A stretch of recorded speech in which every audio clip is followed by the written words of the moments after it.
Hey guys. Hi mom. How are you doing? How you guys doing today? Today we're trying some new music. We're trying Stream Beats by Harris Heller. So I was recommended them. So far so good. Trying to make sure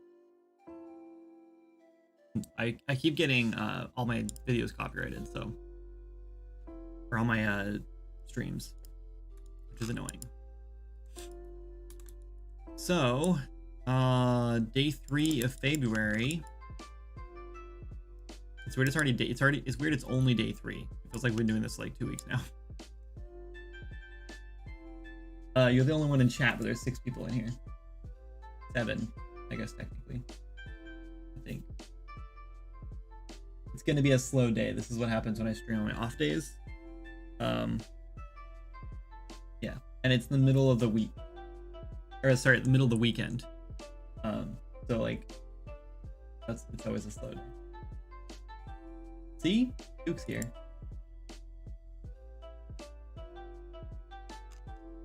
What were the things for today? I think it was something about celestial dragons and magic tomes. So I think we're gonna do, I guess, some spell books. I'm thinking like 2 spell books would be cool.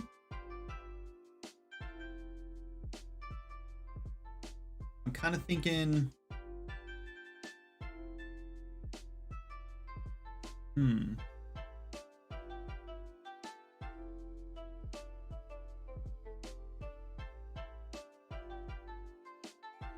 what do we want to do? I had the sound down and thought you were talking to me. I was talking to you. I asked you how I said, hi mom, how was your day? How are you doing? That's my bad. But yes, in general, I'm talking to everyone. So yeah, I finished a couple more potions yesterday. I just made a handful of their variations, and I didn't do the color variations in engine yet, so we'll do those later. But so to start off, I guess let's just make a simple spell book. Maybe we'll make maybe we'll do this. Maybe we'll just make 3 tiers of spell books, and then we can make like some like icons, like for like the front of the spell book, like maybe like a fire, ice, and earth one or something. And then we'll like make the like variations of them for them. So let's just do like a basic spell book, and then we'll do like a more advanced one, and then we'll do like a really fancy one. So let's just start with like a simple book, I guess, for now.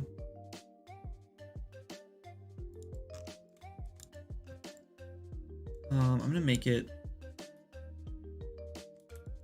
We'll do a standing up, I guess.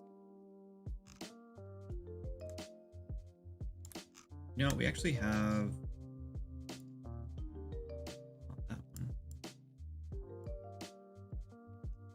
We might import. Oh, there we go. I just want to base it on this. I'm not going to use the same thing. I want to use like the same like thickness for like the pages and stuff, and like the same kind of style. So I'm just gonna keep it here for reference.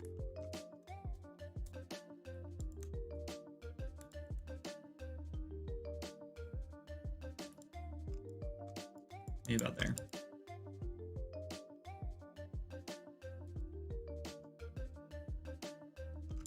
We can't do the same thing here. We have like the 3 sections because it's not like a spiral bound notebook.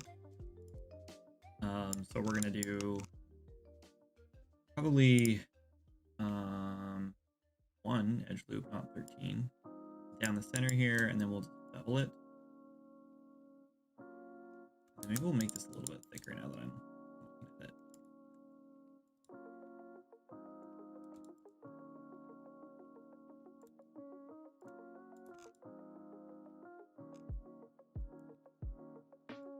Let's go with that. And then we'll grab these guys and scale them out a little bit more.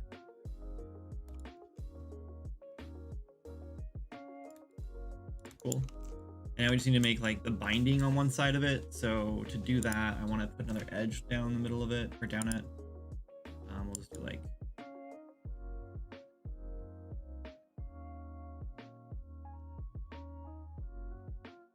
use a reference. Let's get some references of like spell books. It'll just be easier to have something to go off of.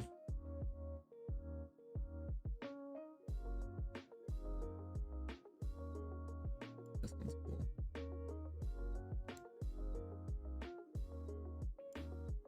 We're gonna base it on this, kind of loosely. We'll do like a rounded edge there, so we have like the basic shape already. And then what we'll do is we'll round this, but I want to like cut this center piece out first. That makes sense. So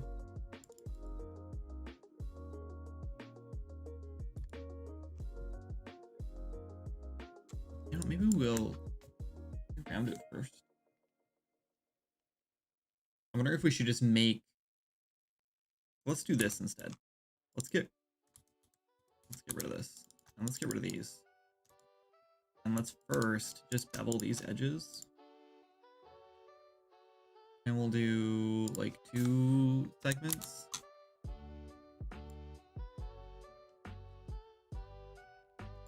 I always do the offset on accident.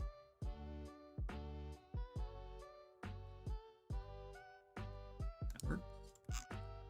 We'll get that shape going first. And then what I'll do is I'll just remove, actually let's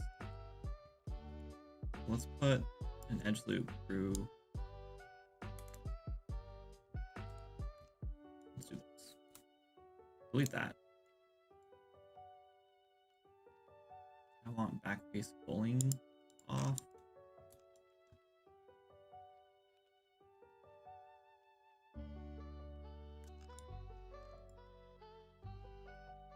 Go there. And then we're going to turn on Y symmetry. I'm going to put an edge loop here.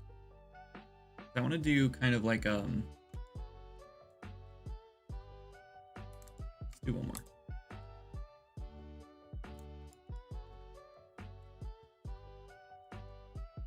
One of these kind of deals. So let's do that. So we have a little bit of like a groove there.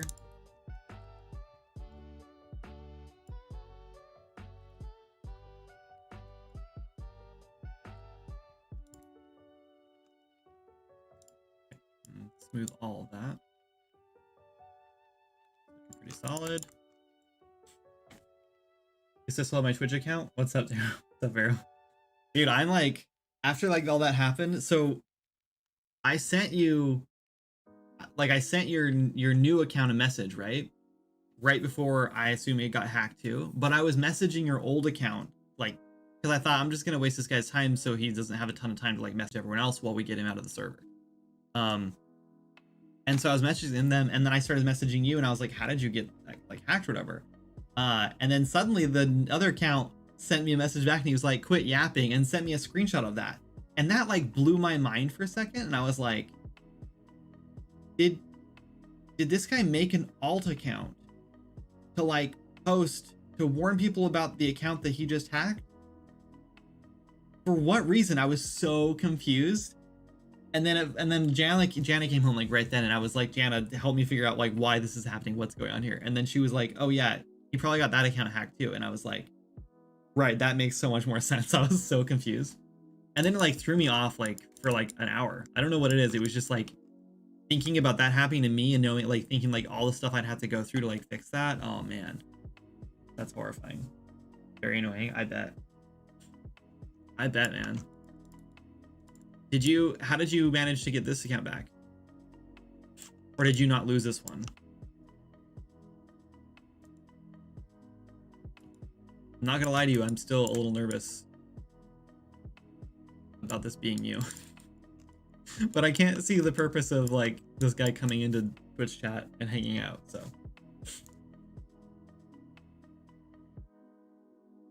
I'm glad your day's going okay, Mom. It's better than horrible, I guess.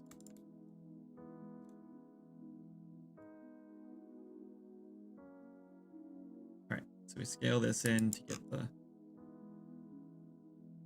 this piece of the book. So now the question is, do we just make the inside of the book a separate piece or not?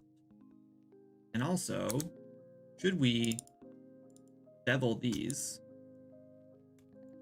Let's turn off. I'm surprised that didn't. How did that just select that?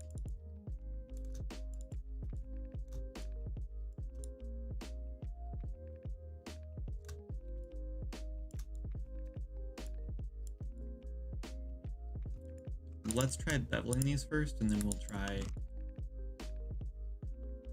That's not bad, I guess.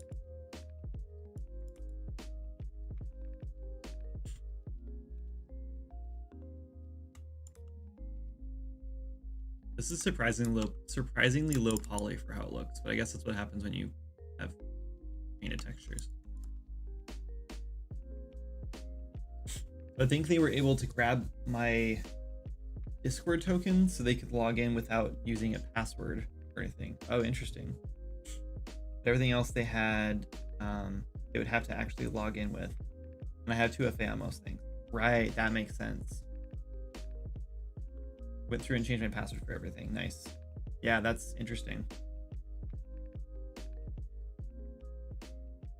The newest Discord account I just made. Yeah. Yeah, that one obviously hasn't been hacked yet. Hopefully never. It's crazy though. I want to know, like, how are they making money off of this? Because clearly, like, there's money involved, right? Otherwise, like, why would they do it? You know? Like, getting your account, like, what are they? Maybe like they just get enough accounts until they can find someone where they can like get access to someone until they're like, I don't know, I don't want to say like bank info because I don't think they'd want to do that. Maybe like Amazon info or something. I don't know. Like, what do they want with the info?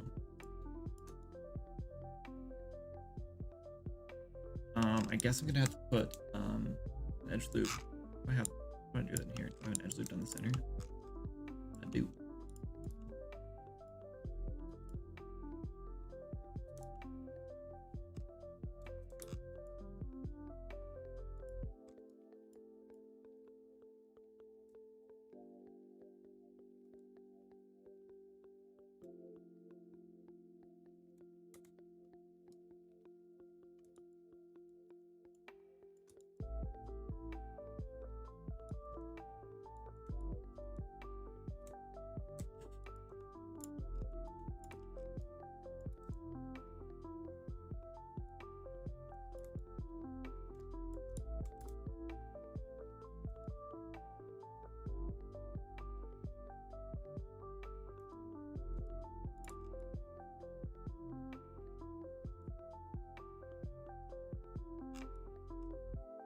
I don't really like that like point in the end there, but we'll see how that looks at the end.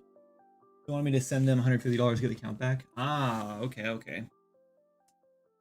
That's interesting. How do they contact you?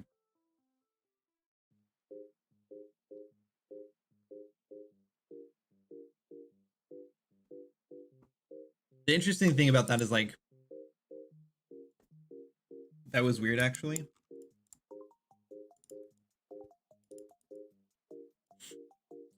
That's weird because like, first of all, what's the incentive to actually like do what they told you to do? Damn it, that stupid offset.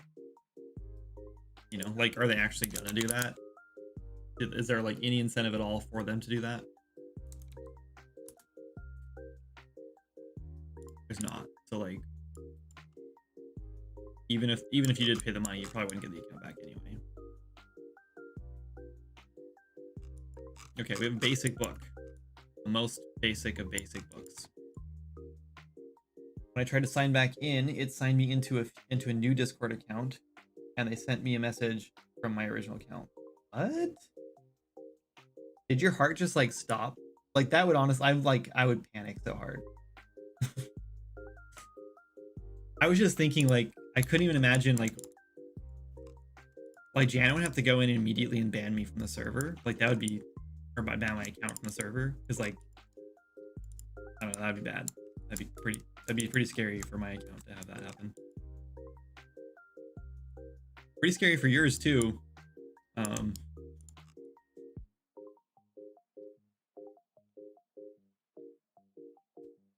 They, like, created a new Discord account with my email somehow. I don't know how that works. Yeah, that's weird. Because they didn't get into my email.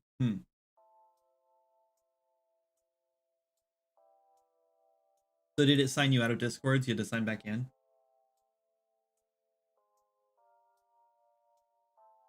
I guess they could have made a new account with a random email. And then just put...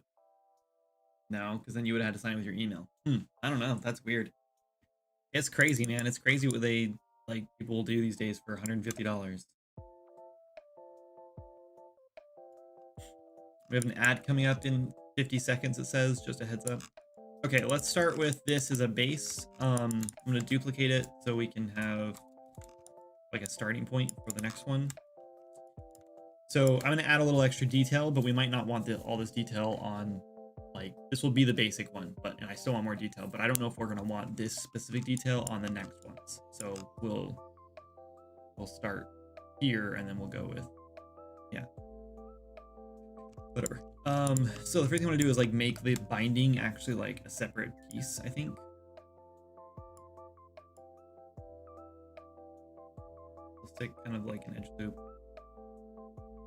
here-ish, I think. Like, that's crooked. Oh, that's fine, because we can just not crooked. We'll get rid of all these. And then we'll just extrude.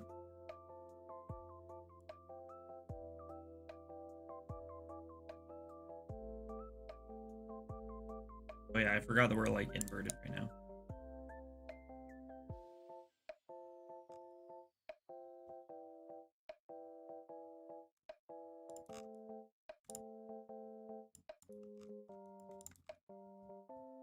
I think we'll just harden this edge here. Okay, so now we have, like, a separate binding. That's nice. And now let's do, I want to do, like, corners here too. So the corners on our reference are pretty fancy. I think we'll kind of just steal that idea. I still don't have to do the exact same shape, but we're going to do something like it. There, we can import it or flip. All right, so let's do object Z. We'll go, like, right here. Slice. Oh, I didn't slice all the way through. I hate that. Like, why not, man?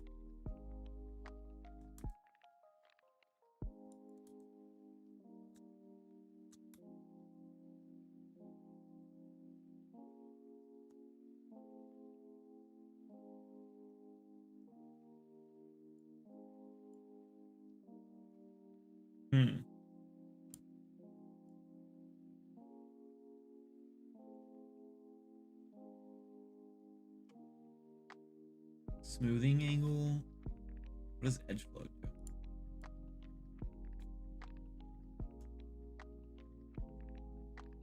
Wait. That's not the angle I want anyway. This should be snapping by 15. There we go. Yeah, it's not doing anything. It's annoying.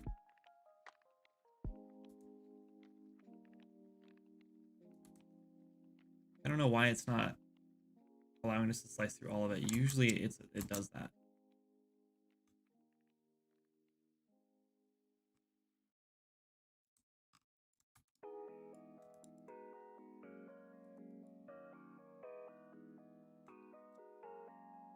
Well, that's annoying. Okay, so what we'll do is we'll just do it manually. We'll be fine.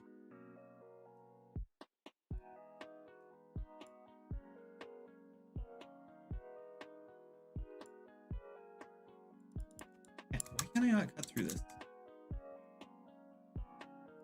Why?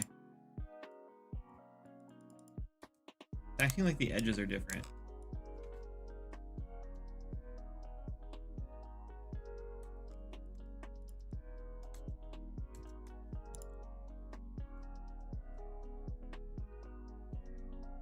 I don't get it. Like, it won't let me cut through this plane at all.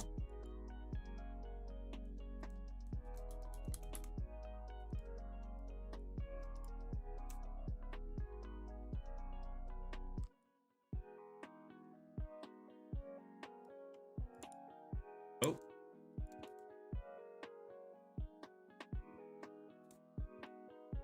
Maybe that was why.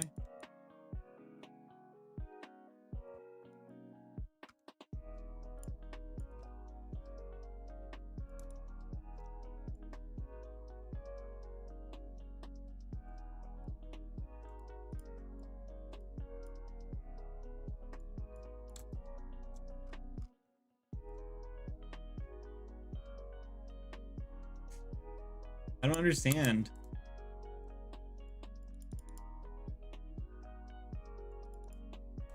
This is the kind of stuff, like, I want to know why this doesn't work. And I don't really understand why it doesn't work.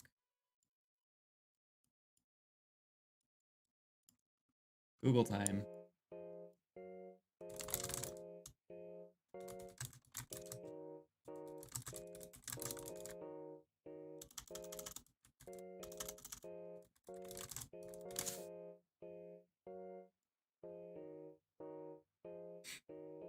You love my spell book? Thanks. It's very basic for now. We're gonna make it more advanced.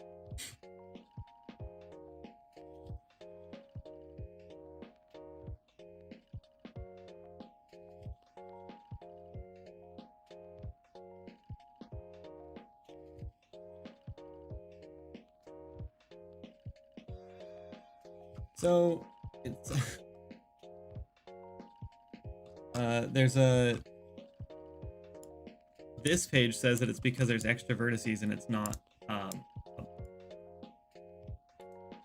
like an actual polygon, but this is definitely a polygon. There's 4 edges and there's no other random faces. Oh, maybe they're on the inside? No, because that wouldn't explain why I can't cut the outside. We're gonna experiment.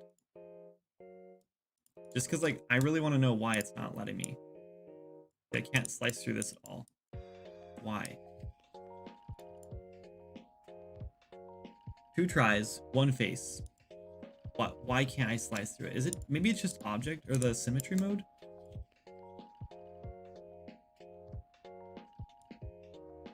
It's freaking symmetry. There's something wrong with the symmetry. That is so dumb.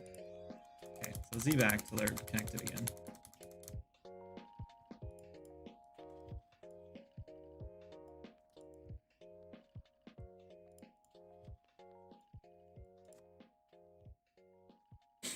My dog is sitting behind me whining right now. I don't know why. Okay, so what we're gonna do is we'll just do one side and then we'll mirror it. Fine. Slice or here.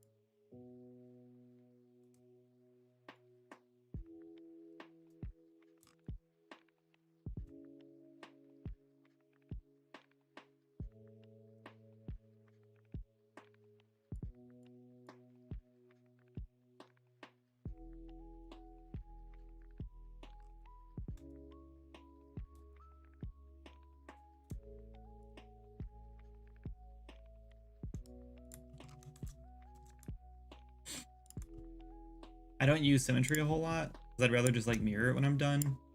But I have been using it more lately, and that explains why like things are stupid. Actually, hold on. So before we do that, let's also cut it in half this way, because this is like the nice thing about this being like symmetrical.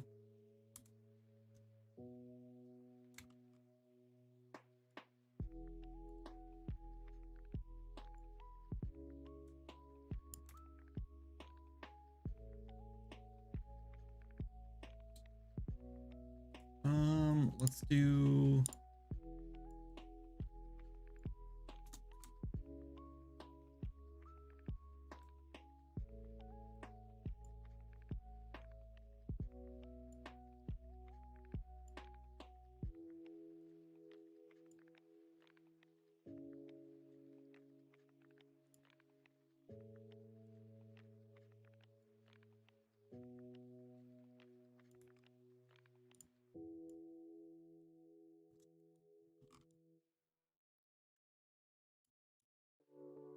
don't really care if the inside looks like this, right? We don't need the extra faces on the inside.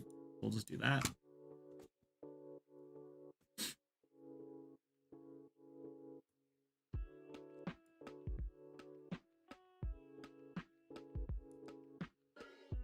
Pretty good to me.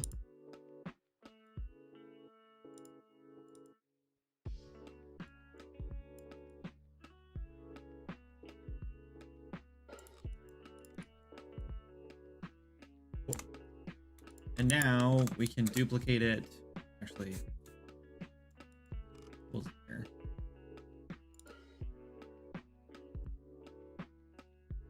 Wrong way.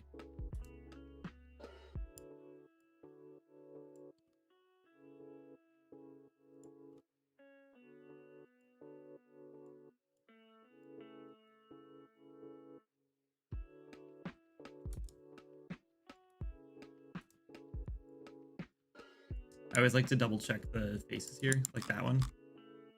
That one's broken. Because I grab one vertice and move it, and there's like another one underneath it. So that's the problem. So I'll just merge it all again.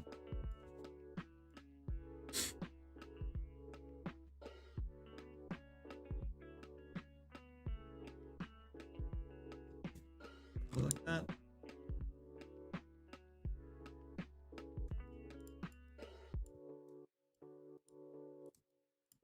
Now we're fixed.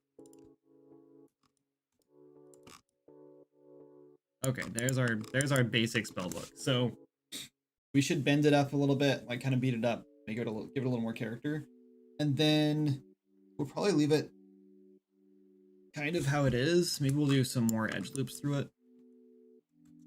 Oh man, I should have done that first. Let's see if we can slice through it without symmetry on. We'll go.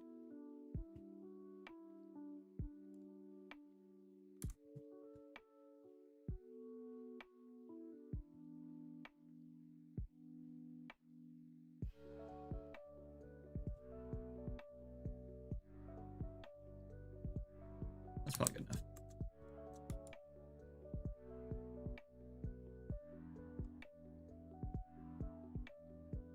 Yeah, it'll work. Then we want to slice through this one too.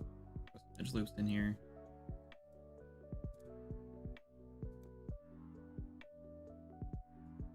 We want them to be around the same area. That's fine. We'll do one more right here.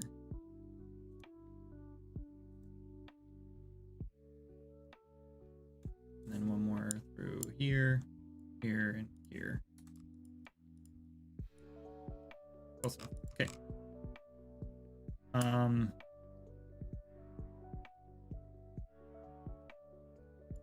gonna merge this and duplicate it again, just because I I don't want to do anything destructive that we want to like go back from.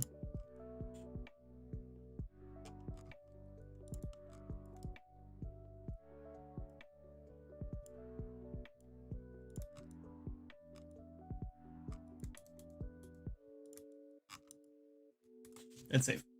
What's up, boss?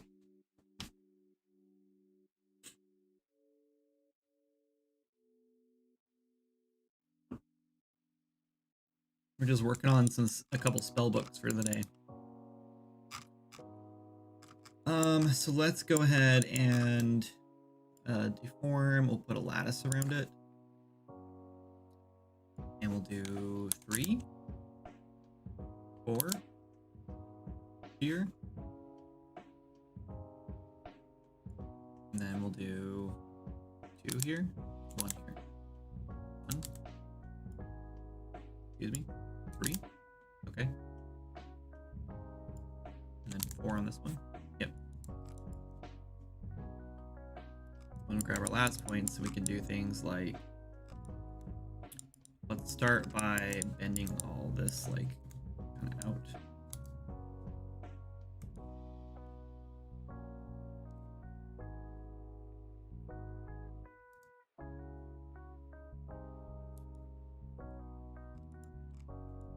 We'll kind of like move this back.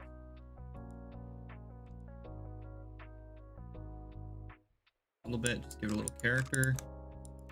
Then grab this point and be like,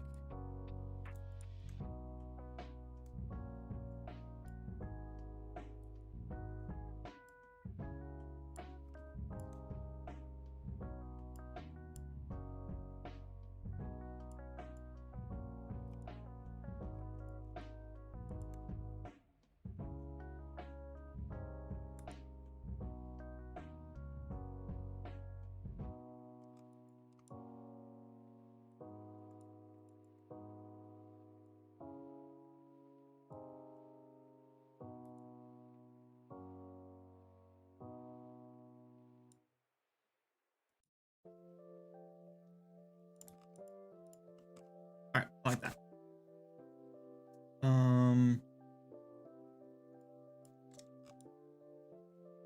Cool. There's our first spell book. I feel like if you're gonna have a book, like you got to give it a little bit of character, you know? Like it should be look like kind of used. And maybe it's a little much, but like it's stylized. It's supposed to be a little wonky. All right, let's color it, and then I think we can do. Let's do a plane. I should have done this first. It's okay. We're just gonna stick a plane on the front of it, like a little airplane. I'm just kidding. We're gonna put a. Actually, hold on. Let's do this instead. Let's grab.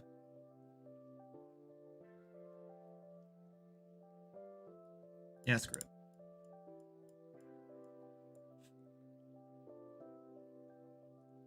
Yeah, so we're gonna grab this face. I'm gonna duplicate it. And then we're just gonna slide it off just that much. And then this will have a different material. I guess I can just stay on this material. And this will be our pixel material. Where is it? The reason we do that, because then I can texture that front face and put something on it. And it can be like a separate material. It'll just hover over the top of the other material. You like the notebook / spellbook? Yeah, that's an old one I did. And I'm just kind of using that as like a reference. Oh, I should have done papers sticking out of this one. Whoops, we'll do that. We'll add some in. That's easy to add in. And they don't need to be like wonky or anything. Okay, so let's UV this one really quick. I guess first we want to grab this piece, UV that one. We'll do like really light paper color in here.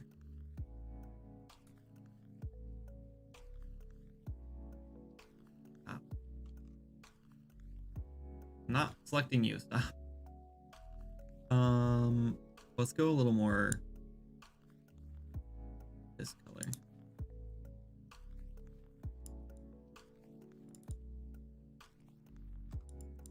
This spell book, it should look old.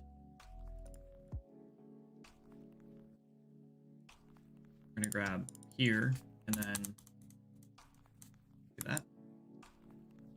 This will be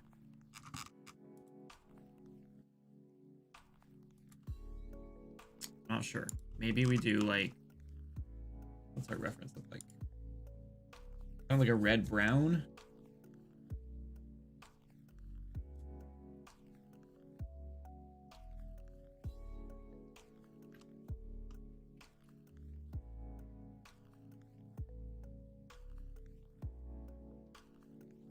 I don't want to go super dark, but I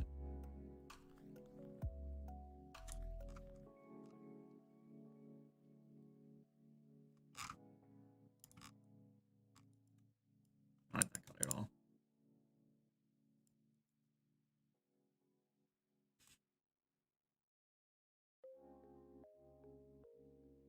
Let's just do a dark brown, I guess.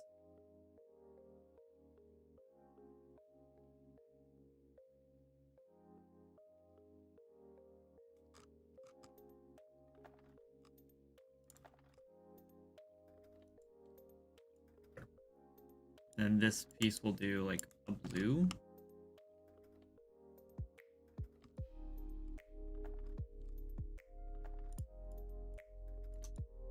Okay, we should have done this differently.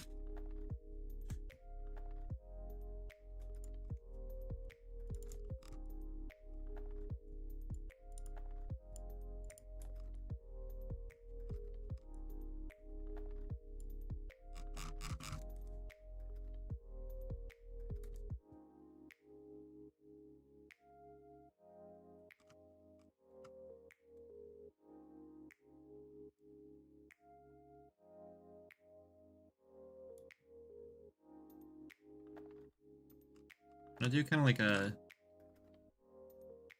one of these. Yeah. This color. Maybe it needs to be more colorful.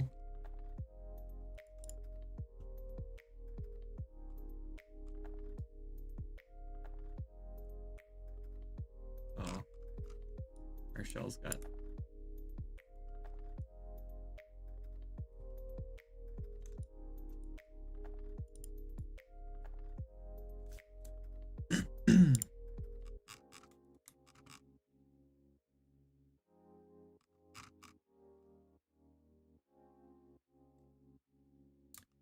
And let's do this gold.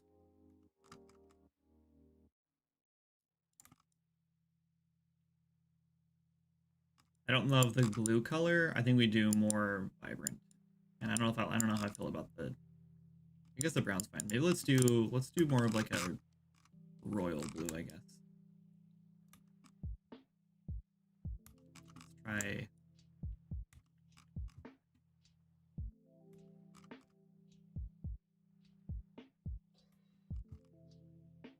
Let's do purple.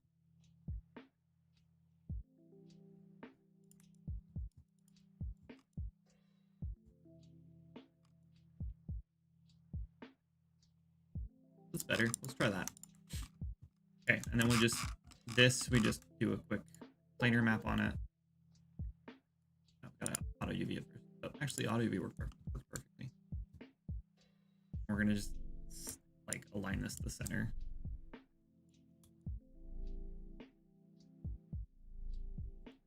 Right there's good. Okay. We should do. I guess we can just use like a standard icon. I might even like just grab a Swords and Magic icon. Maybe. What's up, Benio? Oh, hi, damn it. Welcome in. All right, let's merge these. Export selection, asset shop, accessories, final models, February. This is spellbook underscore basic underscore fire maybe dot obj. We'll go with that. And then we'll make. Sorry, my stomach's growling. I had breakfast, but now it's 3 o'clock. Oh, it's almost 4 o'clock. Oh, we need to open the engine. I thought I had it open. I must have closed it last night.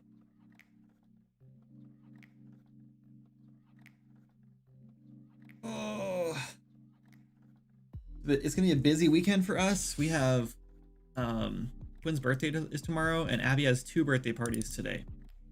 So she's at one now, and then Jana just left a little while ago with Quinn to go get her from the party, and also just to say hi because we're friends with her parents, her friend's parents. So she was going over there to hang out for a little bit and then pick her up, and then take her to the next party, which is like 45 minutes from our house. But luckily they're gonna like bring her back home, so we'll go pick her up from their house here. Anyway, complicated thing.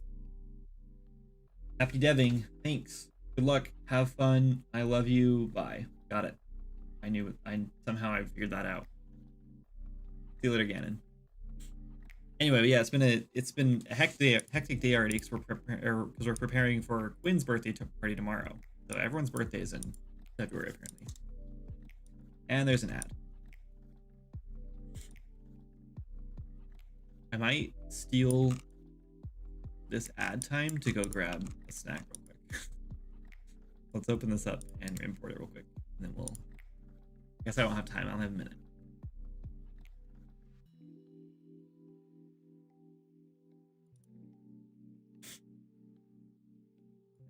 Import.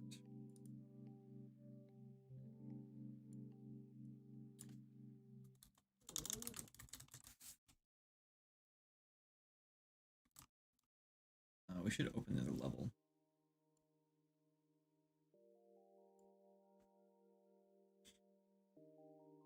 Oh, Akio, sorry, I see you on YouTube. I need a bit of advice. I want to make a game now, but I have to watch countless tutorials. If I knew how to do what I have to do now, I'd just do it, but the tutorials are annoying. What kind of game are you trying to make? Give me your pitch. I promise I won't steal it. Game devs don't steal other people's game ideas, because we all have a billion ideas of our own we want to work on. So just give me like a simple pitch. Like, you don't have to give me all the details. if you're worried about me taking it. I know when I first started, I was really afraid everyone's gonna steal my ideas. I know that's like kind of a big thing for like game devs early on. But I promise it's not not a thing that happens, especially like if you're like a big, oh, we messed this up. I'm gonna fix that. If you're like a big game dev, then you kind of have to worry about it a little bit because you might have someone trying to steal your ideas. Back to Maya. Messed up right here.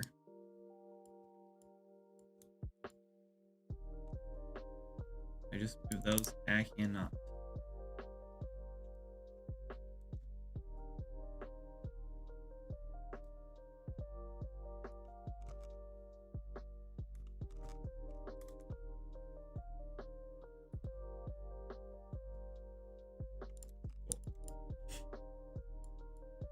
But yeah, it really depends on what you want to make. It's a car racing game plus visual novel, like Phoenix Wright, I think, plus Mario Kart. That stupid heart on YouTube that covers the text.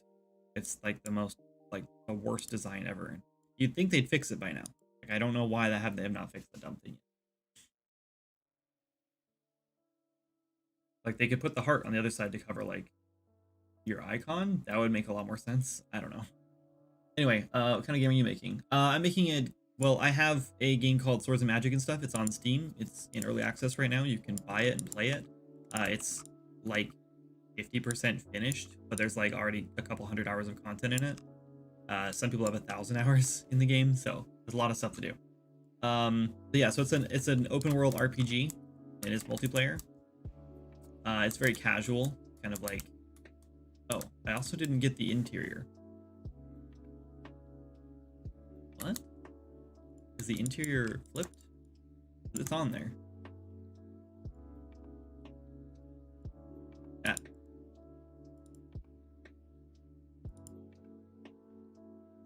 That's pretty funny.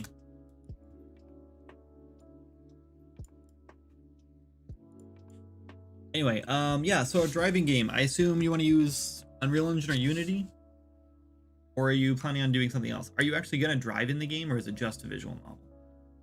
I just want like an idea of what you're doing, because it's a lot easier for me to give you advice on like how to make a game if I know what kind of game you want to make. Like if you want to make like a top-down pixel RPG or something, I can give you much better advice that'll like skip some of the tutorial stuff. But it's like totally different than like a first-person shooter, right? But I would say if you want to do like visual novel thing, there's actually a visual novel engine or like plugin that you can get for Unreal Engine. It's supposed to be really good. I assume there's something like that for Unity as well. But you can go either way. You can also just make your own. It wouldn't be that bad to make your own, I don't think. All right, that's fixed. All right, so now we just need a texture for the middle piece. Oh, we need to do the papers. We need to do the papers real quick. I kind of want to just do a plain. We'll just do a plain. It's paper. It's pretty thin. I think we can justify it. But it doesn't mean we need to make the. We have to make it. What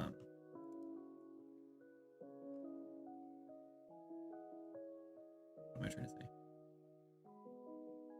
Two-sided. This one.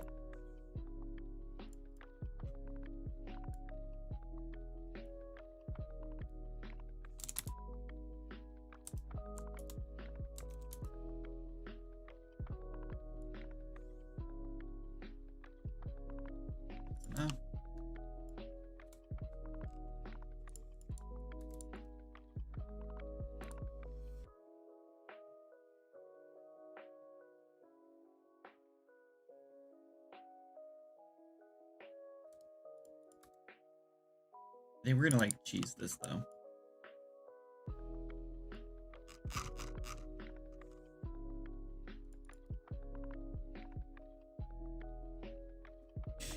Let's see. What's up, Mr. 14? I know you probably even asked like 100 times. Do you ever have plan to release on console, the PlayStation or PlayStation 5, like PlayStation 5? Yeah, maybe. I would like to. As of right now, or like as of like a couple months ago, I don't think the game would have like run very well on console. And so that was kind of the reason I hadn't considered doing it. But I think it would run better now because we've done a bunch of work on it. Um, so I would say maybe. It's definitely a maybe. It's something I would like to do. That's the same color.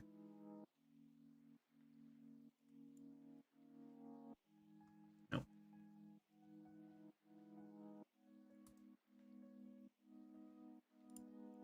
That's, I would definitely like to do it. The question is like, I don't know. It kind of depends. Like, I don't know how feasible it is, you know? It just really depends on if it's going to run and also like, can we get it approved, et cetera, et cetera.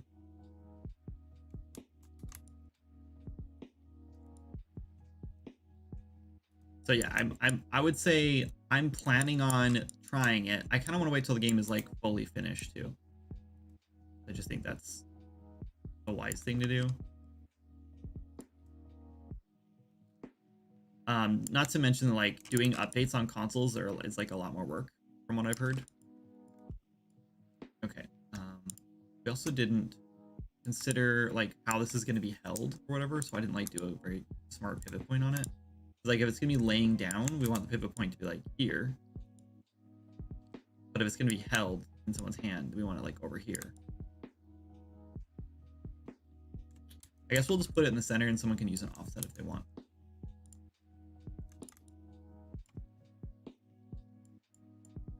Okay. Yes, you do drive the car in the game. I have the main handling and VN part ready.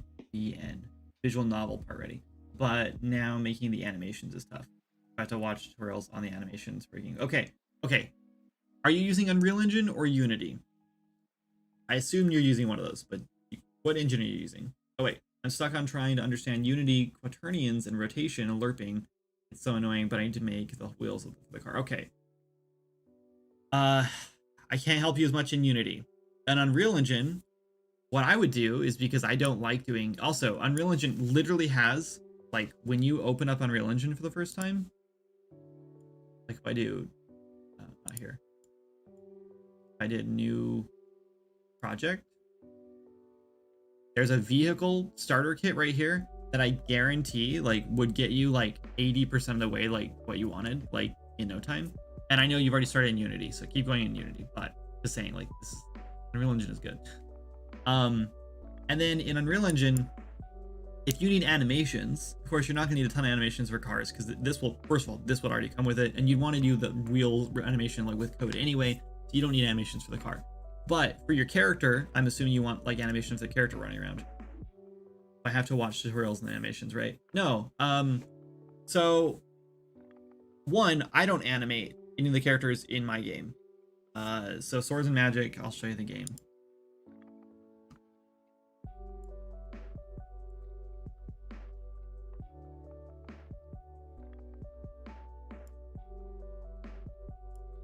So this is our game. There's a ton of animations because it's an RPG.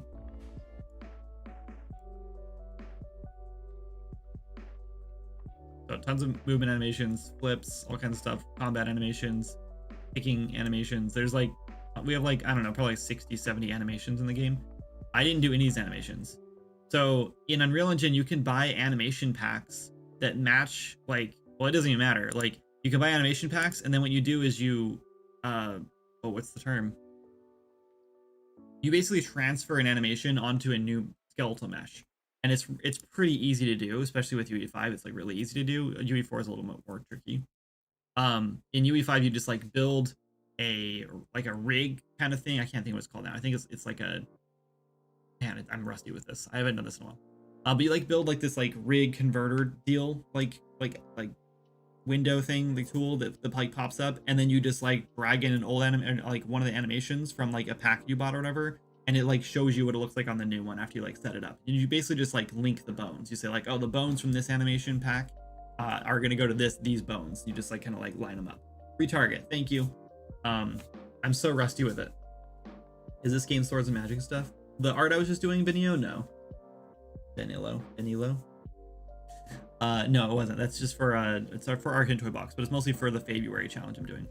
Anyway, so yeah, you retarget the animations from one skeleton to the other, and then you can just use all the animations you want. And the thing about animations are, first of all, just use Mixamo for anything you can get away with, right? If you can use Mixamo, do it. It's free. It's super easy. Mixamo is amazing. I'll pull it up. No. Just log in. Damn it. Stop. It wants to, hold on. I pushed the wrong button. Why does it not? We're getting there. Log in. Yeah, so look here. Here's my Swords Magic character in here because I needed a digging animation for the game because we're doing a treasure hunting thing, right? So I can just literally pick any of these animations, and then there it is on my character, right? So if you have a character base already with if it's rigged or weighted or anything like that, you can literally just bring it in here. You just click upload character. You upload either an FBX or an OBJ. I don't know what the zip file does. I assume maybe like textures. I don't know. If you don't have a rigged character already and you have to like rig your character in Blender or whatever, just drop it in here and you can auto rig it in here for free. And it's like pretty good. Like it's not like the best, but like if you're making your first game, it's definitely good enough for your first game. Because let me tell you a secret about your first game. It's gonna be bad because you're gonna get like 80% through it and go, oh my God, why did I build this system like this? Because now I can't do this thing and I can't do this thing. And if I want to change this, I have to go back through and recode this thing. You're going to like be really upset, right? And you're going to want to like go back and change like so much stuff. So like, don't try to make it perfect because it's not gonna be perfect. Your next game, you can try a little harder to get perfect, right? Anyway, so you can do like, here's all the run animations, right? And you want to like sort through these. Like here's a fast run. You can click in place, right? If you want, you can slow it down. Right, you can change the arm space. So like if you want if your character has like really big muscles or whatever, you know, you can pull arm space out, or you can put it in if they have like whatever. There's a Naruto run because like everyone's got to have this in their game, right? And this character looks really bad in here, but it's just like because it doesn't worry about like the looks of it. I know there's a cape and the robes and stuff, but like that stuff gets hidden in the engine. There's a drunk run. Like there's just so many. Like you may as well just start here and get all the animations you can from here that you need rather than spending a bunch of time animating. And I agree, or I understand that like when I first started out, I thought I had to do everything myself, but there's definitely some things you don't want to do yourself because it takes so much time that it's not worth the effort. And unless you really enjoy that thing, like I love 3D modeling, which is why I do that, right? Like I like making 3D models. So that's what I do. That's what I spend my time on. But if you don't love doing something, like if you don't love doing animations, then don't spend your time doing animations because like it's not worth it, you know?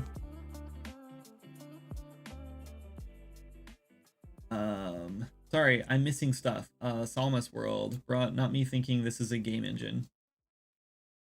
This is a game engine. The other one was Maya. Yo, what engine is this? I'm so sorry I missed chat.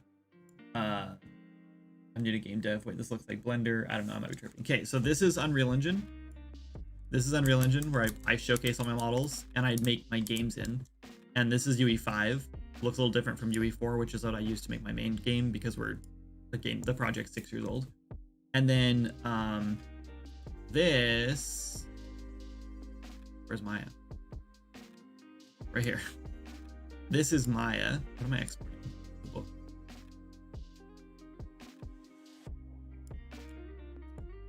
So Maya is made for is for 3D modeling. Maya is kind of like the industry standard for 3D modeling. This is like for AAA modeling. Unfortunately, I went to school for 3D art, and so because of that, I am pretty stuck in my ways. And I don't want to like relearn. I don't want to learn Blender, and I really don't like how Blender works anyway. It's very much. All right, so that is not two-sided. Also, the color looks off. I think it's just shading now. Probably fine. Anyway, yeah, I don't like how Blender like works as far as like shortcuts and stuff goes. I like just clicking buttons or using like the context menus. It's like way faster for me, and I don't remember like shortcuts because I'm 35, be 36 in a couple months. So like I'm just not in the headspace. Literally 2 months actually. That's when my birthday is. So yeah, I'm just not young and agile enough in the brain, I guess, to like learn all the hotkeys. But yeah, it's fine. There's like all the software in game dev are just like a lot. It's a lot to learn. Yeah, you're welcome, Akio. I can totally agree. Your first game is always going to be trash, no matter how hard you try. But no matter what, it's so worth. Yeah, for sure. My first game, I made like a whole bunch of games. I never finished any of them, right? And like 99% of games that get started don't get finished. So if you can finish a game, that's huge. No matter what it is, right? Even if it's like a little tiny game, that's huge. But my first game that I actually finished was called Blue Screen of like BSOD, Blue Screen of Death. And it was my first jam I ever entered. It was 72-hour jam. I think it was just Ludum Dare. And it was like a little spaceship game where you like fly up and down and like lines of code, like bytes of code, like fly across the screen just to avoid them. And you're like you're trying to shoot down like a virus that's on the other side of the screen going like up and down. And you're just like trying to shoot it while avoiding getting hit with code, I think. I don't remember how it worked.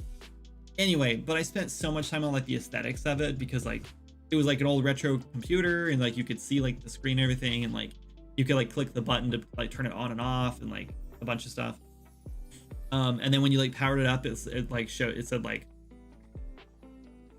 I know this is like a family friendly channel, so if you have children listening, tell them to close their eyes for a second. But like the point of it was like a virus that you caught by going to an inappropriate website, and so like when it popped up, it was like Lusty Cops 2 or something like that. It was some ridiculous like name, and it has like 8-bit like lady, you know, like posing on it. It was there was no nudity or anything. It was just like, you know. Anyway, that was the extent of like the inappropriateness, and it wasn't really that bad. Like no one would even know what that meant. No, like kids wouldn't even know what that meant, and it didn't show anything or say anything. But anyway, and then when you like click start, like it just like popped up a bunch of like pop-ups. You know, you get like just like spam the screen with pop-ups, and then the game actually started. So I spent way more time on the actual like aesthetics of the game and like the menus and like all that stuff than I did the actual like gameplay. But like I finished the game and it was terrible, and I got like I don't know, like the bottom like 20th place or something on Ludum. It was whatever.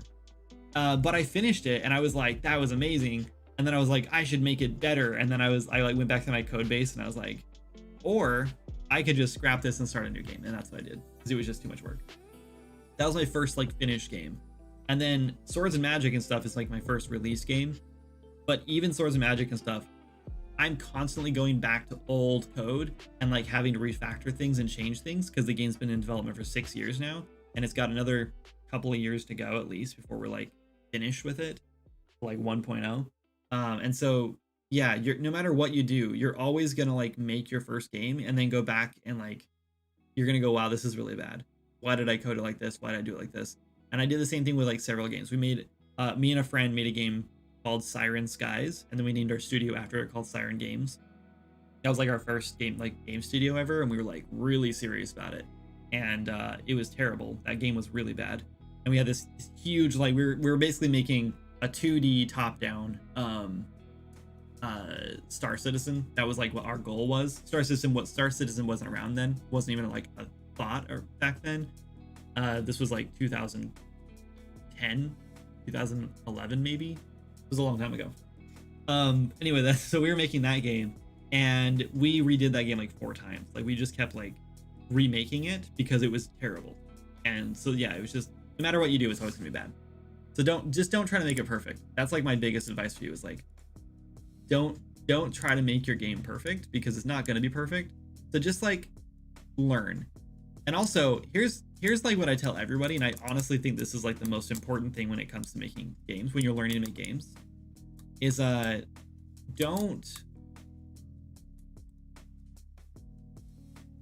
go into making games like you're playing games, because it's pretty easy to like to sit down and play a game as long as you're still enjoying yourself and you keep getting like the dopamine hits of like leveling up or like finding a new area or getting a new weapon or whatever. But making games is different, because like it's like you're constantly just climbing mountains, right? And when you're like sit down with like a grand idea for a game, and I'm not saying your game's a grand idea and maybe like, you know, you don't have to, maybe like your idea is fine for like a smaller game that you're starting out. What's up, Sky? But like if you look ahead of you and you just see like Mount Everest, that's like, you know, like 30 miles like straight up, you know, like frozen like tundra that you have to like climb up, you know, with like chasms and everything you have to jump across, and like, you know, straight 60-foot ice walls you have to climb. Like that is very intimidating. And when you're first starting out, you're like, I don't even know how to like climb a wall, let alone like how to get up this whole mountain. And so that can get really quickly intimidating, and you can immediately just be like, you know, I'm just gonna go play a game, never mind. And you can quit pretty easy. So when you're first starting out, it's a good idea to like start with like a little bunny hill, right? Like you start with something really small. And that's why everyone says like start small. But I'm a big fan of like not necessarily starting small. Well, like start small, but like grow into that mountain. Because with Swords and Magic, when I first started in Unreal Engine, I was like, I want to make a little RPG game. And so my goal was I want to get a character running around, and I want to get like weapons that I can like equip off the ground, like just pick them up and just start swinging them. And I want enemies I can fight. And that was like my 3 main goals. And I started with the character running around. And once I got that working in like an hour or so, like I had to look up how to do it and everything. And that was fine because like I like looked up the like tutorials on how to get my character running around. And within like a couple hours, I had that working. And so I had like a nice dopamine rush. Like, oh my God, I can do this. This is so cool. I can make a game in 3D, because I'd only been doing 2D games before that. And I just graduated from school for doing 3D art. So it was my first time ever like making my art into a game. And so I was so like stoked that I could get that working. And then I was like, now what can I do? And so I took the lessons I learned from like getting my character moving, like input and stuff. And I was like, cool, now I can make a button when I click that, I play an animation. And I learned how to do that. And then I like learned how to like pick up items off the ground. I made like a really cheap little like junk inventory that worked. Like, and I like the inventory tutorials I looked up were so complicated that I basically just skimmed through them to figure out how are they doing this one thing I want to do. And then I went and figured it out on my own. And I think that's like really important. Like try to like duct tape things in when you're starting out, just to like learn the concepts.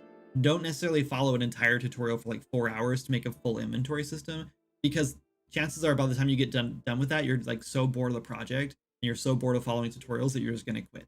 So like don't waste your time doing that if you don't think it's like absolutely necessary.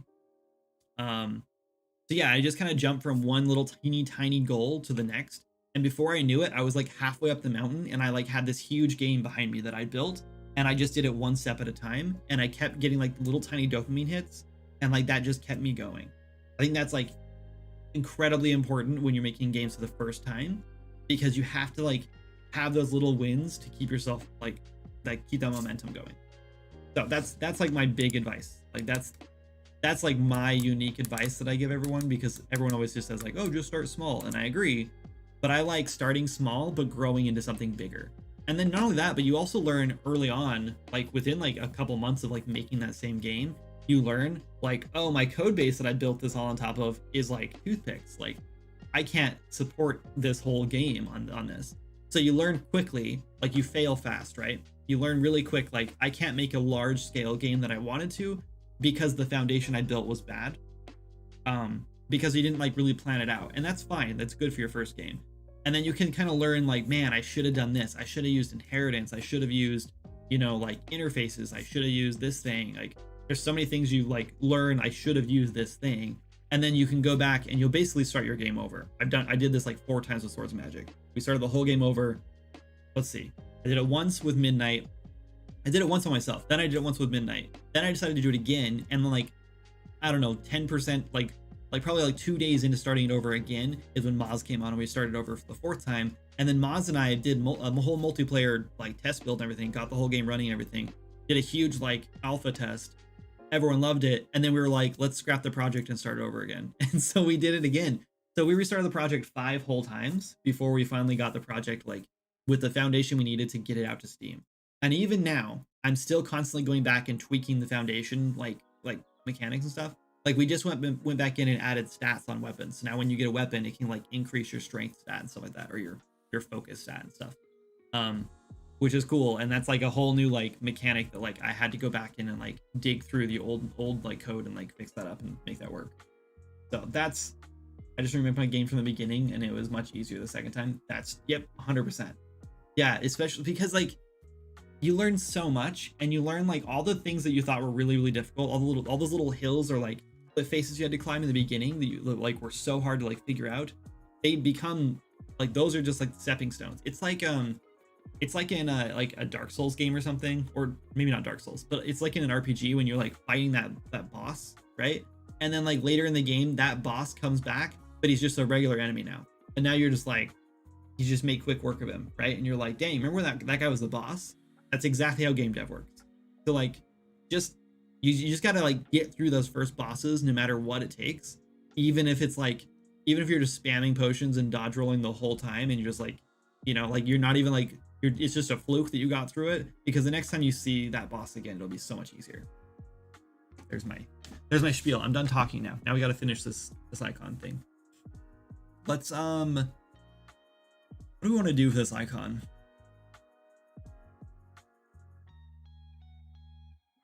I think we should make it glow.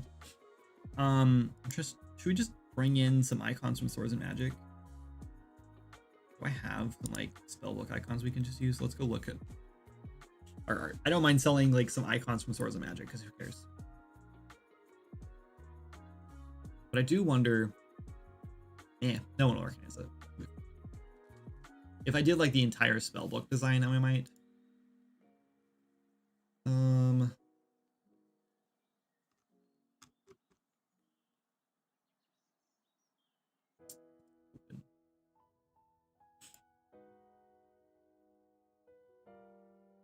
And then let's sort by type. The status icons. Fire. From ice. Fire and water. I don't know. I guess we could do like fire, water, and poison.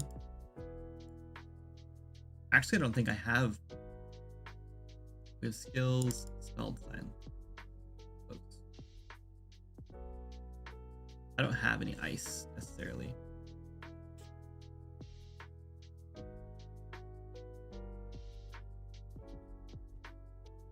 I guess I could just like steal. Yeah, I don't know. Maybe we leave the like icon like blank for now, and then like users can just like drop their own icon in if they want. I don't know. Let's just do an icon. Let's just do like,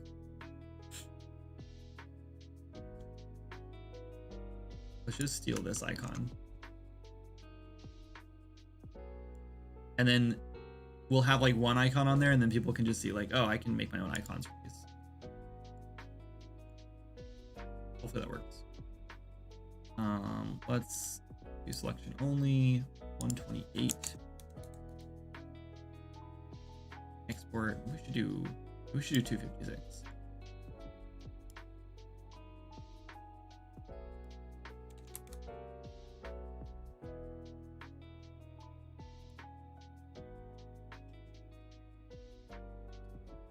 Only for the first game, just try to have as much fun as you can working on it. 100%. Yep. I'm going to keep you in the background while I develop games as well. Cool. Thanks. That's awesome. Feel free to do that. What do you say for someone like me that's such in tutorial hell? Okay. I know bits and bobs, but not ever made anything out of video. Ben, that is a good question. What engine do you use? The reason I ask is because I just feel like, hey, thanks for the sub, Dark Wolf. 41 months. Jeez. I just stay subbed for years. I'll say 41 months is a long time. Is that almost, that's like, how many years is that? Why can I not do math? 48 months would be 4 years. For a little over 3 years. 36 months is, geez, that's a lot. Suck. Got it. Oh, so Unreal Engine. Yeah, all right. So the reason I asked is because I feel like in Unreal Engine, it's pretty easy to just like, I don't have any blueprints in this project. But I think it's pretty easy to just be like, how do I get to the blueprint? Level blueprint. How do you get to the level blueprint in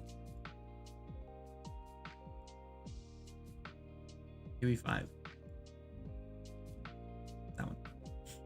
I think it's pretty easy in UE4 to just like, what do I want to do? What do I want to happen?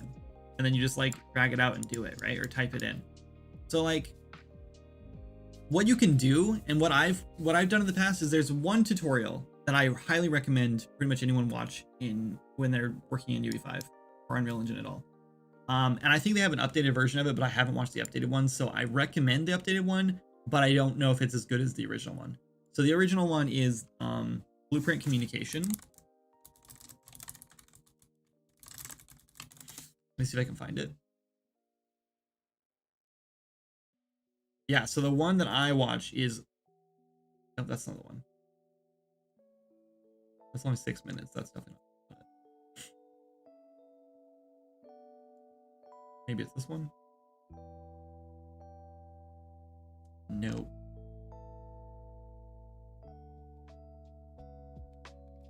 But yeah, like once you know how everything interacts with each other in blueprints, it's pretty easy to like build anything you can think of.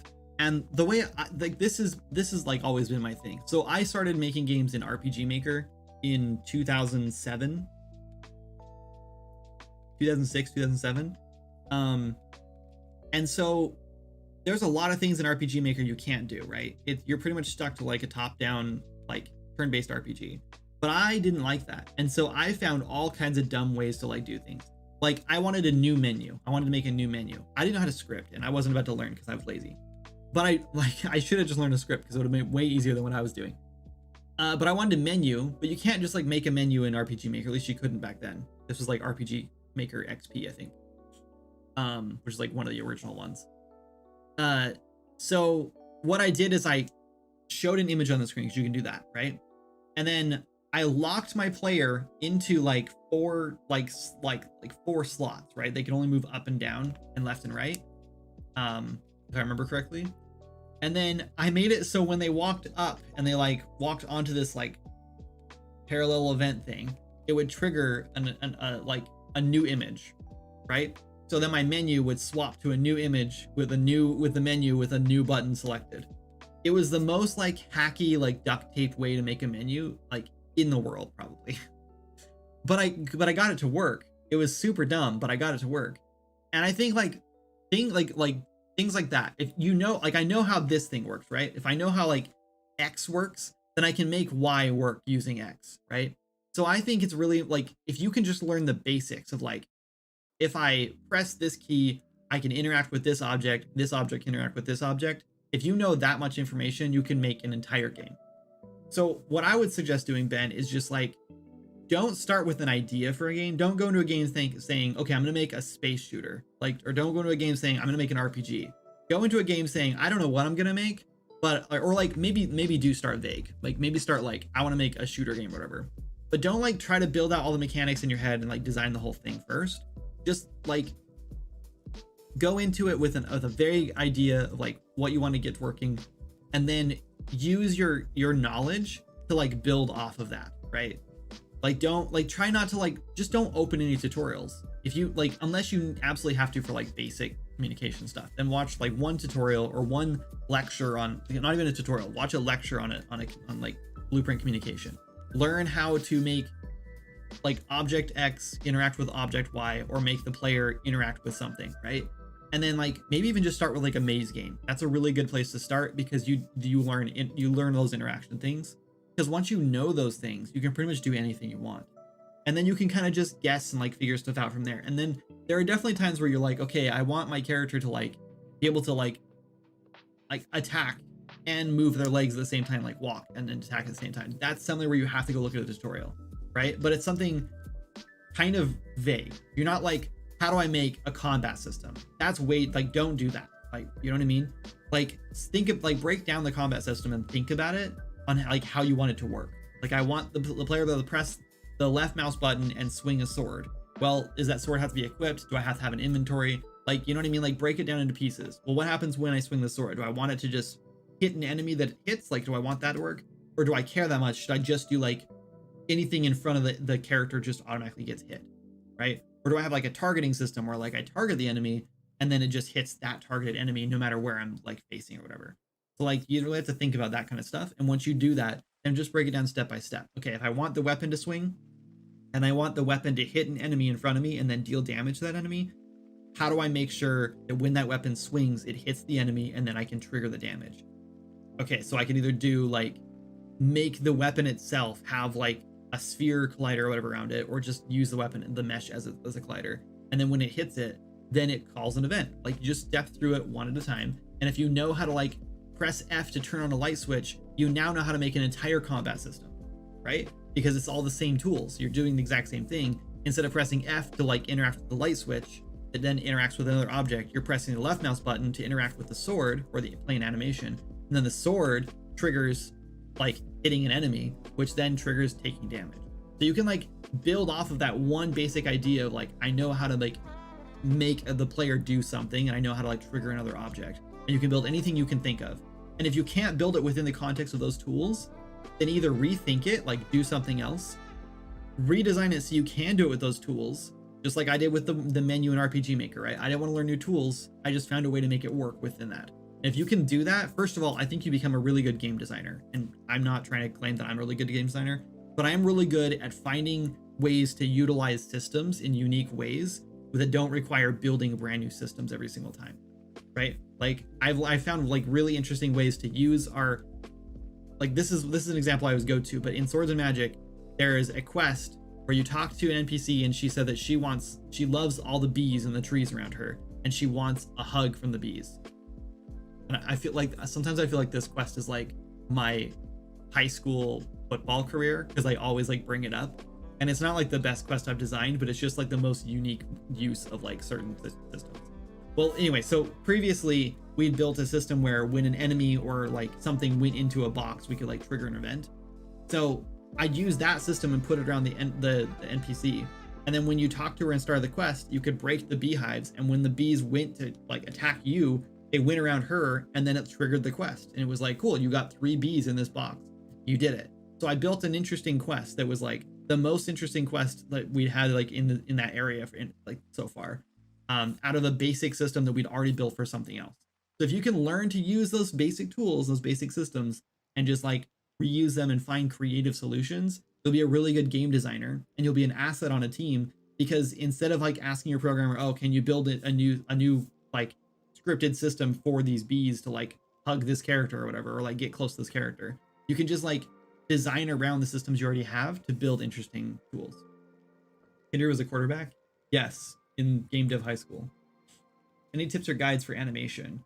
I'm trying to go low poly since I'm a programmer, and I usually when I'm at the part of art animation, I get so frustrated because it takes so long. PS, love your art. Yeah, Blue Moose, I was literally just saying don't do animation. I don't do animations because I don't like animating. If you don't like doing something, find another solution. So either make a game that doesn't require animations, use animations from Mixamo, like I think I closed it already. No, literally have Mixamo open right here because I was just showing people like just use animations from Mixamo. If you have a monster, then like cheat. So when I had to make a monster for Swords and Magic, we go to the marketplace and I think, okay, I want like a 4-legged like beast monster, right? So I go to the marketplace and I type in like beast or something, and I find some monster and I'm like, oh, this one right here is perfect. This is exactly what I want. And then you go down and see if they have animations. So you're just looking for the idea, right? You don't need the model, right? You just need like the structure. So if this matches the character you've made, and you go down and you say, oh, here's a video preview. Let's open this up.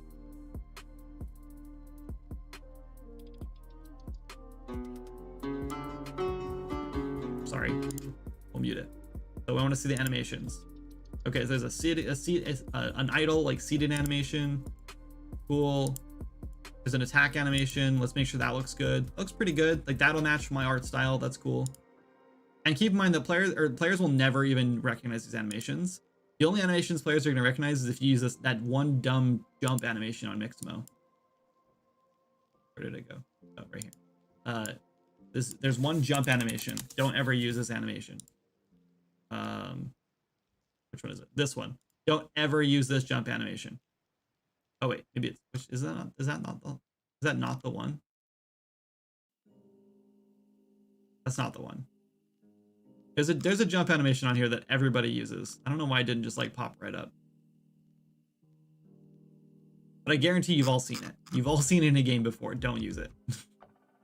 It's like a Naruto jump like this. Oh, it's this one.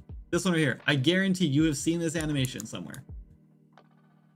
Like 100% you have seen this somewhere. It's used in like every single game jam or 3D game jam I've ever played. It's gonna cost you a lot of frames. Wait, what is? Anyway, so I go here. I find the character and the animations I like. I drop them into Blender or Maya, whatever you use for modeling.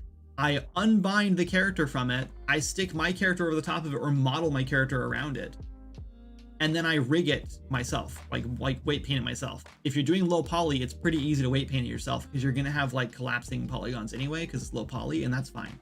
And then you just rig it to that, and then you have a whole set of animations for your character all done. And players will never know the difference because it's on a totally different character. And in fact, if you know what you're doing, you can even like change the size of like the model's like arms and legs and stuff, and then retarget the animations to it if you want to do that. If you really want to like change things up. I pretty much just model straight to it because it's just so much faster. So I find things that make more sense. Yeah. So that's it. That's like all I do. That's how I build my animations. So because I don't like animating, I can animate. I have a degree in game art and animation, and I aced my animation classes because I'm good at animating. It just takes a long time, and I don't enjoy doing it. So I don't like doing it. Yeah, Lord of the Dreams, you're assuming that I was just going to use this character somehow. I don't know what you were assuming there, but that's not how I do it.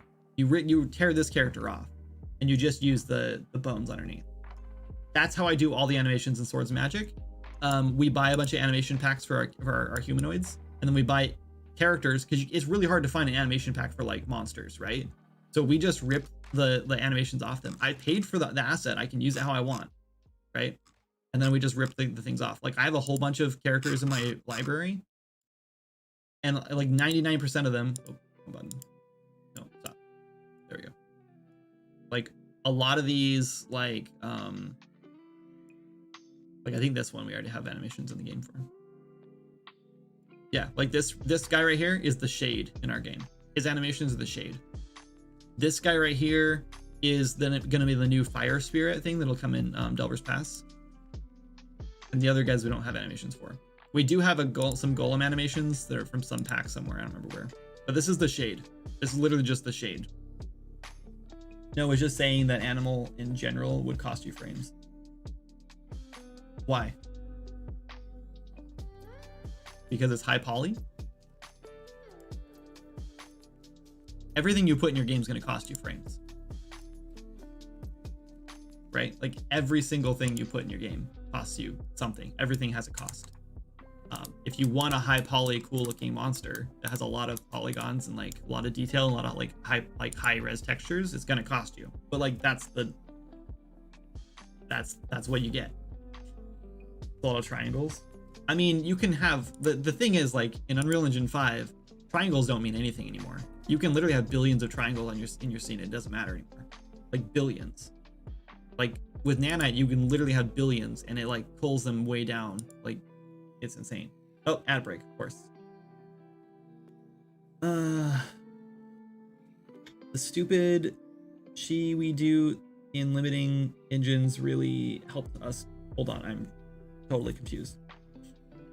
The stupid stuff, I think you mean the stupid stuff we've done in limiting engines really helped us develop logic skills for more professional engines. Yes, for sure. Oh, and yeah, I see what you're saying. Yes. Yeah, exactly. It's kind of weird, but like I've never liked programming because it was always like really difficult for me, and I tried taking like C++ classes right out of high school and stuff, and it just wasn't for me. So I like kind of just gave up on making games at that point. I was like, well, I'm not gonna make games for a living, that's for sure. So I guess I'll find something else to do. And then like a few years later, I was like, you know, I found this RPG Maker thing. Maybe I can make games. I just can't make like games for a living because like obviously I can't sell RPG Maker games. And then I found this like script for like an MMO in RPG Maker, and I was like, maybe I can make games for a living if I like made an MMO. And I started making an MMO in RPG Maker, and we got featured on IGN's website at the time as like an upcoming beta test. And we did not reach out to IGN. We didn't do any sort of marketing for our game. It just got picked up and like featured. And this was like before indie games were big. So they're like Meat Boy didn't exist. Like none of those like indie games existed. Pretty much all indie games were Flash games at the time. So like to get featured on IGN as an indie game was pretty crazy at the time. So like that's how I got started in games, was that. And then shortly after that, the feature in IGN, we just like, well, first of all, my lead programmer disappeared off the face of the earth. I'm pretty sure he got arrested or something. And so I don't know what, like, we all just kind of like went our separate ways and didn't keep working on the game, unfortunately. But also it was pretty bad, and a lot of the text, like a lot of the characters and stuff were ripped from like other people's stuff they just like posted online, and we were just like stealing their art. And at the time I didn't think it was a big deal. I didn't think it was a problem at all. I also like wanted to do like paid DLC or like paid expansions and stuff with people's free art. And then this was my plan, if I remember correctly. This was what I was thinking I was gonna do, and like I could get away with it, is we build the whole game, you get the game for free, and then we lock parts of like the areas, like, so you can't get into them unless you pay for the expansion. And even though the expansion has new art and stuff in it, like that new area has new art and stuff in it, because you're paying to get into the area, you're not paying for the expansion. It was okay to use free art that we didn't have the rights to. It wasn't okay to be using the free art in the first place. So I don't know where my logic was there, but I remember reading like forum posts like a couple of years later where I like explained that to people over and over again, and I was like, you are an idiot. Like, what were you thinking? Anyway, like, you don't just learn Blender. I don't like Blender, first of all, and I have a degree in modeling, and I use Maya. I modeled all these potions yesterday in like, I don't know, 5 hours probably.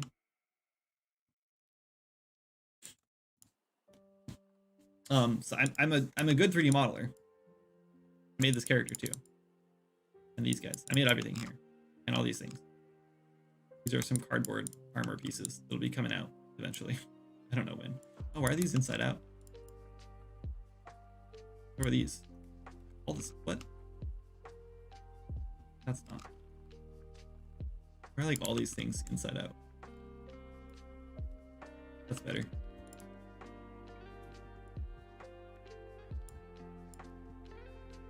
I wonder if I don't know why those were inside out. That was weird. Anyway, I made all these. There's a bunch of other stuff too that's just not showing up here. Packaging, more characters, squirt gun, another sword. Anyway, so I know Maya. I don't like Blender. I don't like Blender because it's too hotkey heavy, and you're kind of forced to use the hotkeys if you want to like be efficient at all. I don't like it. Yeah, you're asking why I don't animate things myself? Because I value my time too much. I'm not an animator and I don't enjoy doing it. So when I don't enjoy doing something and it takes me too long to do it, I outsource it or I find another way to do it, right? And that's what makes me a successful indie dev, even though I don't know if I would even call myself successful anymore because Swords of Magic is just kind of like tanking right now. But yeah, that's why I was able to release a game. That's why Swords of Magic is able to like be out there. This like massive open world RPG with like hundreds of hours worth of content. Like if I didn't outsource the things I was bad at or that I was slow at, there's no way we would ever finish this game. Like there's so many creatures in this game that like we didn't have time to like animate every single one of them. So you want to see the armor I made? I do. Share it on Discord or link it here. That's fine. For me, if I was gonna make a game, I do it all myself, since to me that's just more fun knowing I did that, you know.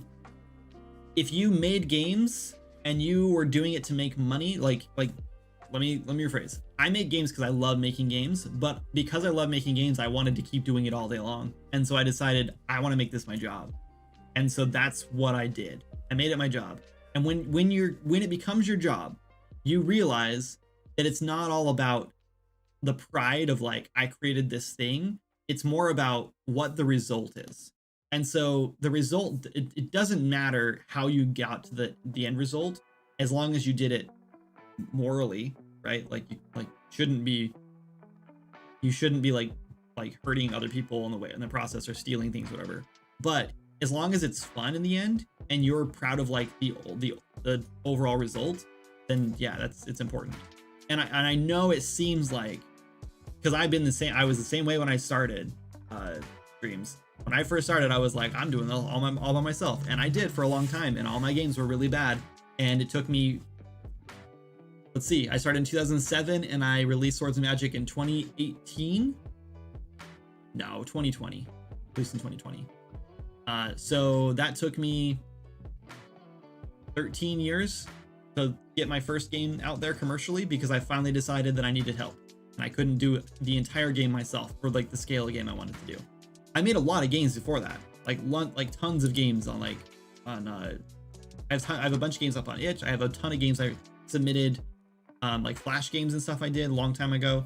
I've released probably like 20-30 games, but they're just like, none of them were commercial, none of them were big enough to sell, none of them were like really that great.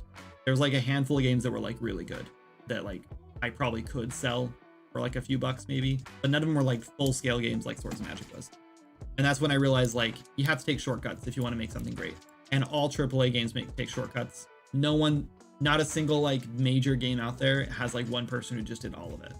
They just don't do that. I guess like Stardew Valley, I guess is an exception, but like think about how many games like before Stardew Valley came out that did not blow up and make millions, right?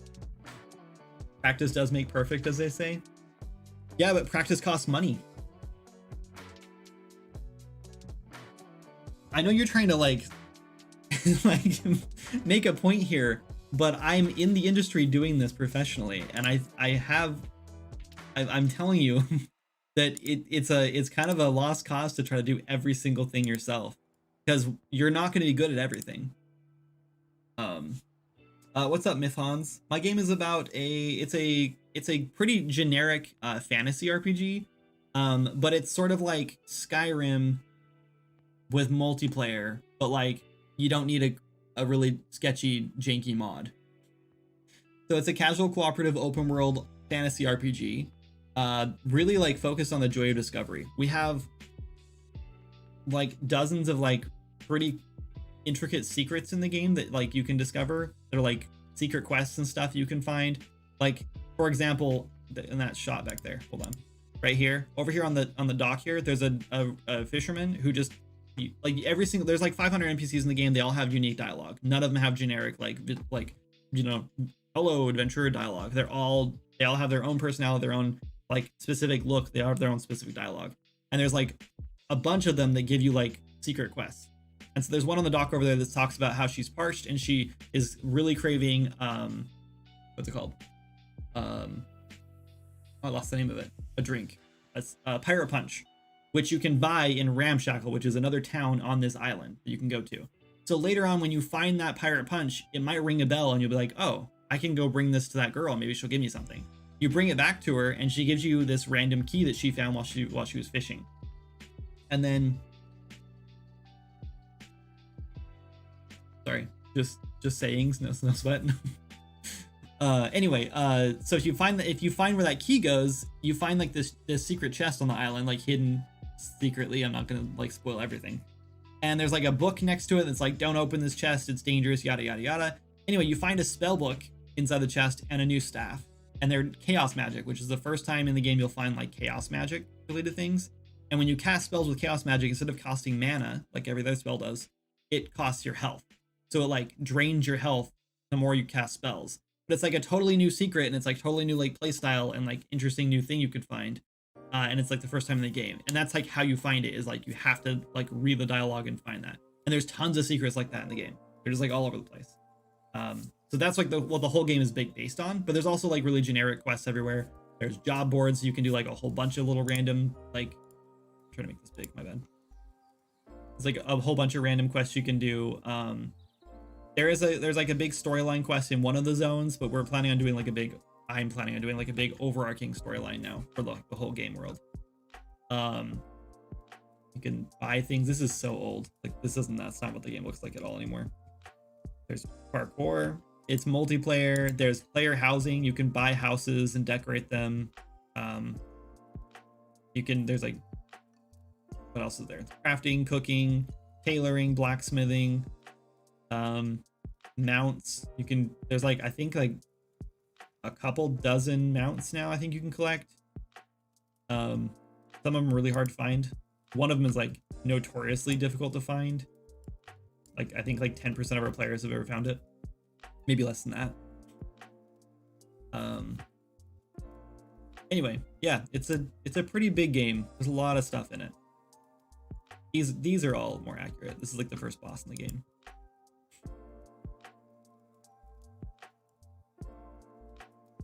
What else can you do in the game?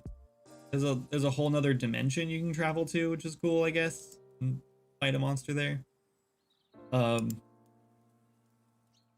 a graveyard. There's fishing. Fishing's new. Gliding. There's all kinds of stuff. It's a pretty big game. We've been working on it for a long time. Anyway, you can check it out on Steam if you want to. Oh, Ben, I just realized you sent a screenshot and I missed it. Oh, that's awesome. It does not want me to zoom in. There it goes. That looks great. That's really cool.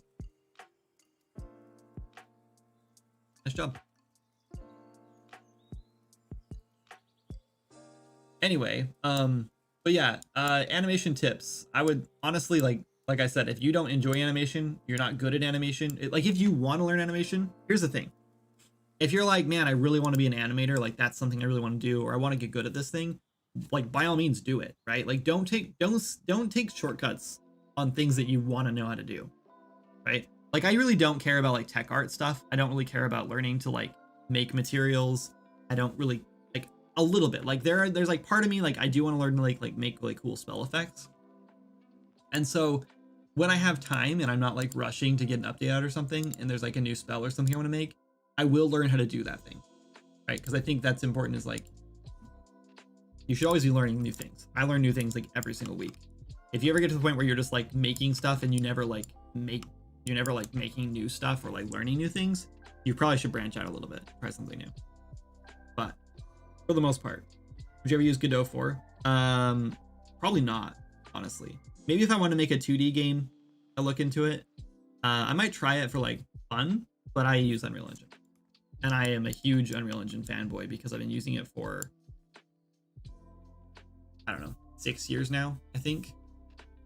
Maybe 7 years now. And anything I could ever want to do, I can pretty much do in blueprints with Unreal Engine without even having to like, I don't have to like break a sweat. Like it's just like everything is just built in that you need. Like there's databases, there's like data assets, like there's just like so much stuff built in. There's sequencer, there's the material editor, there's like so much stuff just built in. You don't have to do anything. So I used Unity a long time ago with a friend. We were making a game called Scoundrel's Guide, which was like an open world sci-fi fantasy kind of game. It was kind of interesting. One day it would be fun to like revisit that idea. Anyway, and I was just doing art. I was just doing 3D art. I just learned like the basics of 3D art. I was doing like it was kind of a cool art style. It was like all card based kind of art. Like I was just like dragging in like planes basically and throwing like cut out opacity textures on them, which was fun. But I spent a long time doing the art, and a lot of the stuff in Unity was just frustrating. Like right off the bat, we're like, cool, we're making an RPG. How do we make like a database? And turns out Unity doesn't have a database like built in. You have to go find one or like download one or whatever, or use like an extension over the engine. There's just like a lot of stuff that we ran into we couldn't do because it didn't like come built in. So we either had to go find it in the market in the asset store, or we had to like make it from scratch, which was a lot of work to make some of those things that should just be built into an engine.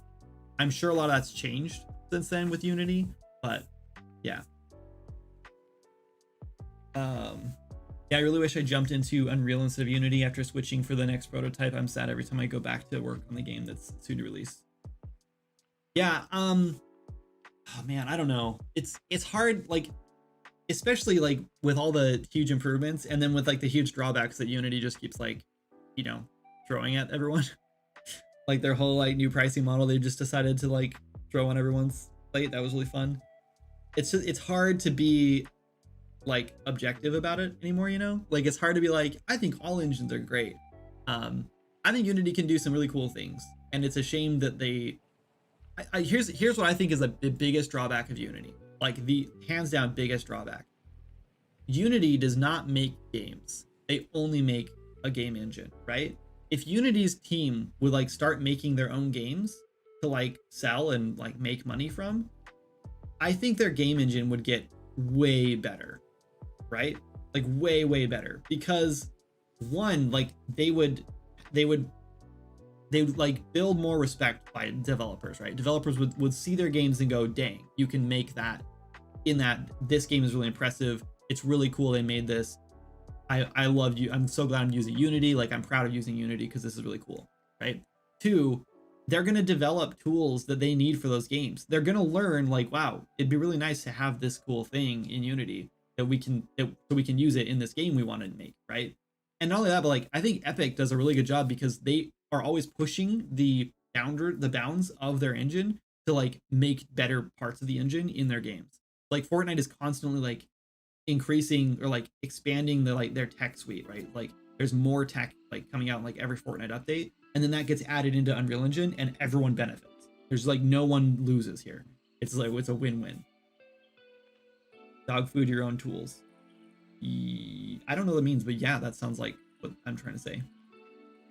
Cool potions. Thanks, Brendan. I see. I got used to creating massive open worlds in Unreal Engine, though with the new stuff they added, it's getting a little confusing. Well, you don't have to use it. I'm still using 426 for my main game. I don't have any of the new PCG stuff. But if you learn how to use the PCG stuff, it's amazing. That stuff is crazy good. I've seen some insane stuff already being made for that. UE6 will have verse programming language integrated, will be appreciated by those that don't like C++. Yeah, I'm kind of excited about verse. Have you looked into AngelScript, Blue Moose, if you're interested in scripting?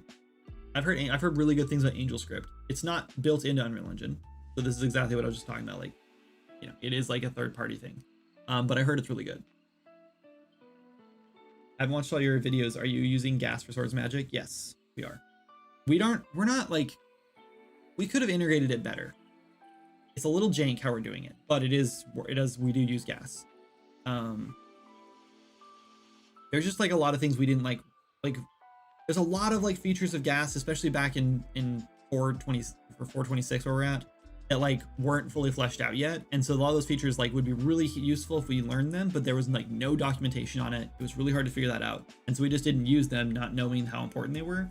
And now looking back and like looking at all the things like we're kind of lacking, and all the duct tape I had to do to like get certain things like our stats menu showing up and like our buff bar and stuff. And now with like stacking stats where like we have like +5 carry capacity here, +3 over here, +2 over here, like all those have to stack together.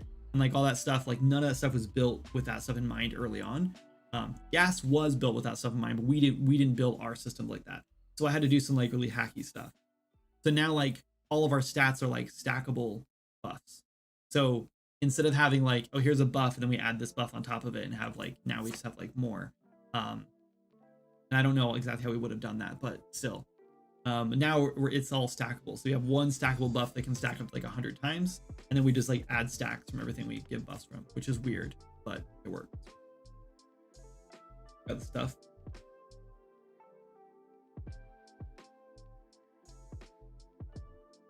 Never heard of it. We'll check it out. Yeah, AngelScript is supposed to be really cool. It's something that I actually wanted to learn. It's supposed to be like way closer to like C#. And you can, as far as I know, like you can do everything in it that you can do in like C++. You mean like what Fortnite used their UE5 for world creation? They use the new verse script. I don't think that they're using verse for the new world. Oh, you're talking about UEFN. You're talking about like making maps. And yeah, you are using verse. Yes. Yeah, so exactly. That's my point, right? Like Fortnite has already pushed the bounds again, even beyond what we're using in UE5. Like they've used all the UE5 features. Now they're like, what else can we do? And they're like, they've already pushed the bounds again. I think if Unity did something like that, that would be huge. And if Godot doesn't do that, they're going to be the exact same, like the same boat as Unity eventually. I want you to make a monkey. I don't model creatures in Maya, and I'm not using ZBrush today, and I don't need to make a monkey. Thanks for the request. So I usually sculpt creatures in ZBrush, and then I retopo in Maya sometimes, depends on what I want to do. Sometimes retopo in ZBrush. But yeah, I don't have a need for a monkey, and I don't want to rig and animate a monkey for the asset store or the marketplace, so I'm not going to make a monkey. Well, maybe one day.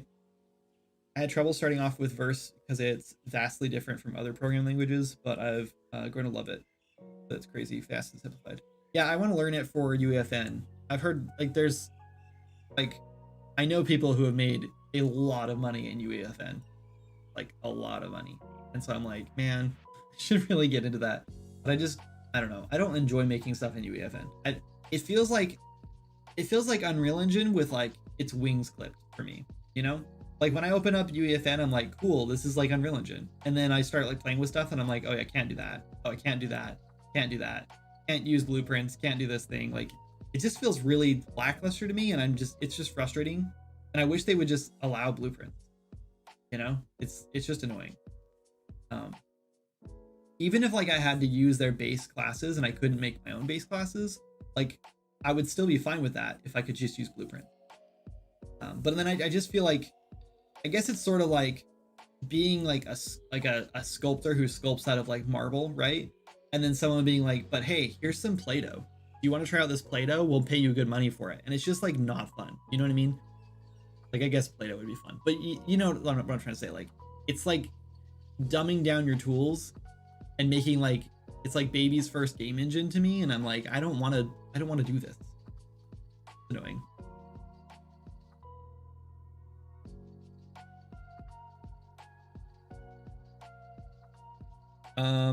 Rodent, let me know if there's an ad going on and I won't respond to you yet. Sometimes like it tells me there's an ad going on right now, but sometimes people are like, there's no ad, and it's just like off. I don't know why. So if there's an ad going on, let me know, and I will. Or if there's not an ad going on, let me know, and I'll keep talking. Otherwise, I guess I'll do some more modeling. Oh, we need to do. Oh, let's do this. We need to move all this day one stuff out of here. Let's make a new folder called textures. We're gonna have to migrate all this stuff into a new project when we separate these into like packs, and we will do this at the end of the month. Import. Where did I put that?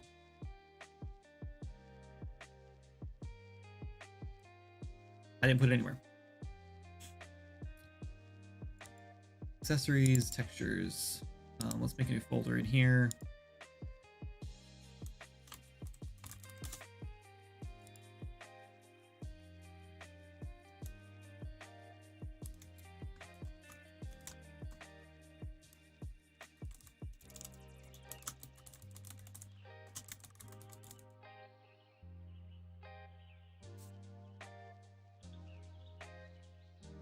Let's call it icon. I don't know. Let's call it. I'm kind of tempted to do icon here though, just so it's like more.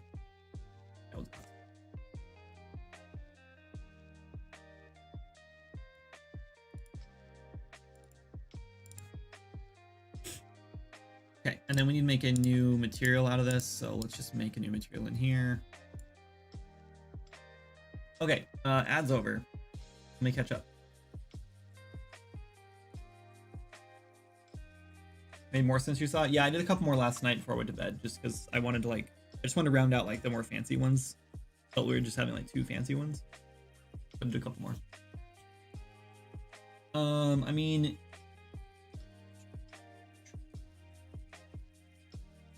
it's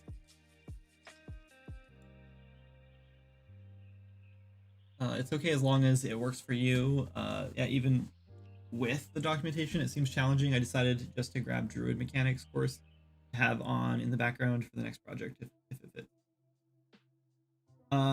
Rodent, are you talking about? You're talking about as an alternative to C+ or to gas, right?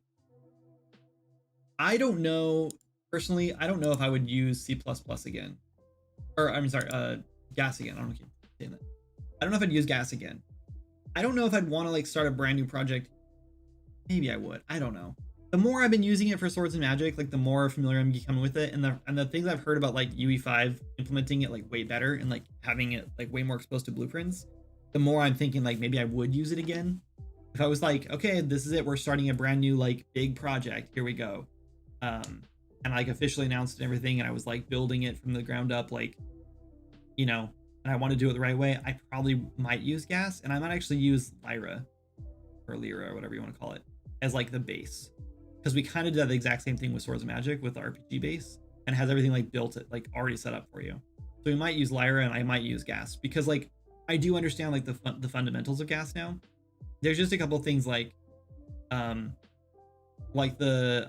what's it called, like the calculation stuff you can do. There's a better term for it. I can't think what's called. I can't think of it. Anyway, there's a lot of little like little things, like the base foundations, like gameplay abilities, gameplay effects, gameplay GPCs, gameplay cues, like all those things are pretty easy to understand, and like those like the fundamentals, and I totally get how all that stuff works, and it's like really easy to use. Building up like your attributes and stuff with gas and everything is really easy. So I think I probably would use it again in the future, but not with UE4.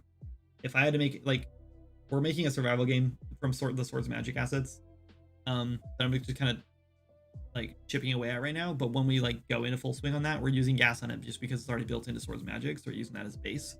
But I like, if I had to use another Swords of Magic or make another game in 426 for some reason, I wouldn't use gas again. Maybe in UE5.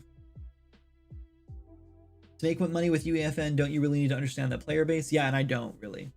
I don't know Fortnite at all, so I wouldn't even know where to begin. That's kind of how I feel about it too. I don't really care for Fortnite very much, and so when I think about games in like to make in Fortnite, like my first thought is like, I don't even know. I don't really have a first thought because I don't even know what would be fun, you know? Like I thought like, well, obstacle courses, like obbies and stuff, like because that's what like kids like in like Roblox and stuff. So I assume that's like what you want to do is like that kind of stuff. But I don't know how that kind of stuff works really well in Fortnite, and I don't know. I don't enjoy making that kind of stuff, you know? Like when I make games, I want to make a game that has like stuff to do, like player freedom, you know? I like immersive like player freedom in games, which is why I like making RPGs and like stuff. Like I want players to be able to like explore and do things, and I just feel like you can't do that kind of stuff in Fortnite.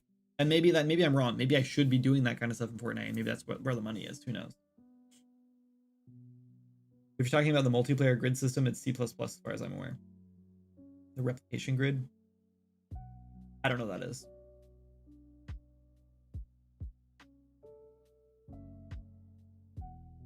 Look with what you're working on. Thanks.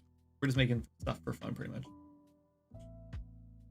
There was an ad playing, so I hopped over to YouTube to catch up with gas, the courses with C++, which isn't a problem for me, as I've been programmer for 25 years. For everyone else, I'd suggest Gas Companion, as that allows you to do it with blueprints. Yeah. I don't think we have Gas Companion, and that's something that I would 100% use if it doesn't use gas again. I'm currently making the client-side script doesn't exist.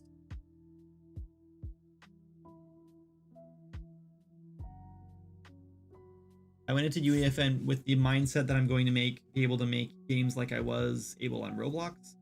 Comparing it to Roblox, it's like if the pre-built tools were locked and client-side script doesn't exist. Yeah. Yeah, I don't like the UEFN stuff. We're currently making the Japanese merging game in UEFN. I know that UEFN is not made for those types of games, and there are significant drawbacks. Yeah. So I've had a couple friends in the past who have been like, man, I want to make games, but like I have this like very specific idea for a game I want to make, and it's going to take me years to learn to make that, and like I want to get on my job and I want to like make money making games.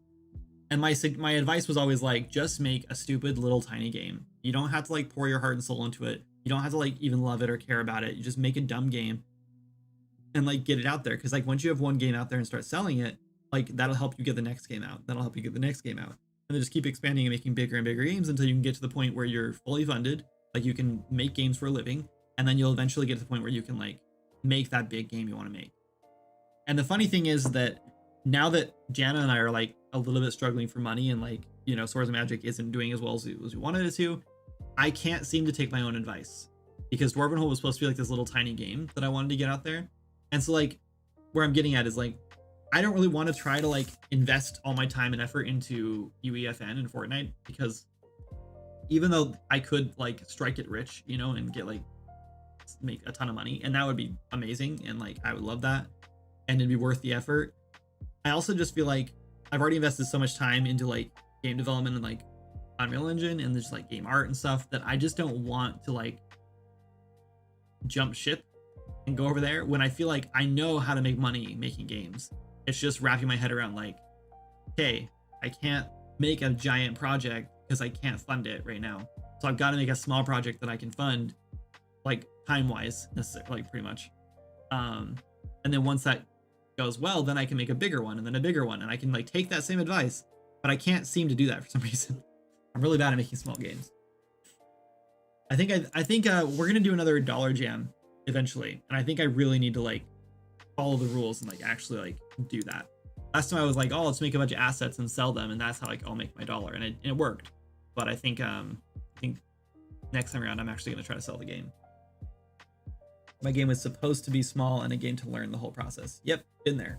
Yeah, I mean, feature creep is like overscoping is like the biggest problem in games,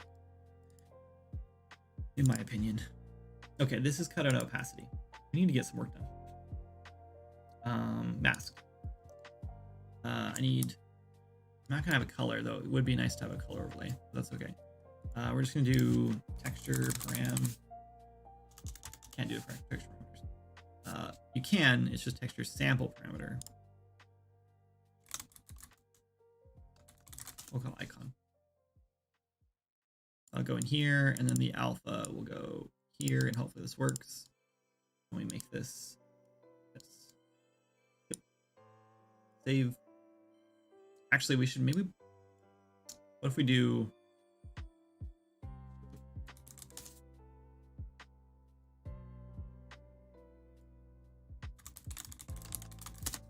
Emissive power, and we pump this into emissive.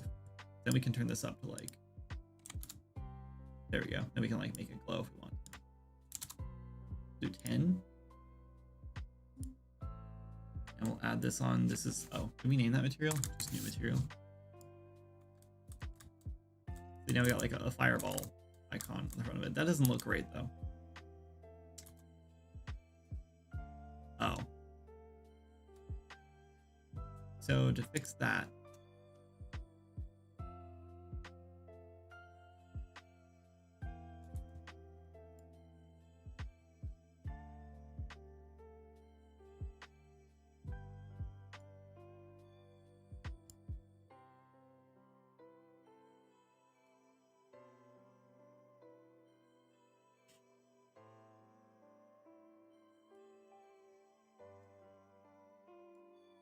let's try this.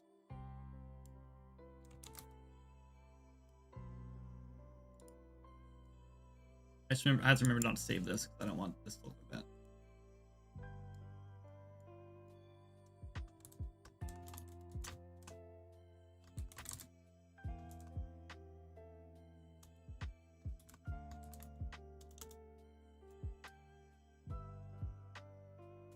I almost call it icon.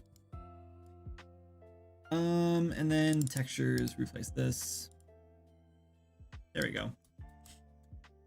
So yeah, I don't like the glow on it in there specifically, so we'll just put this back down to like 1 maybe. Maybe even that's like too much if we turn the lights off. Let's see what it looks like in the dark. Bad. I guess it's not terrible. The potions look pretty bad in the dark too. That's easily fixed if we really wanted to, but I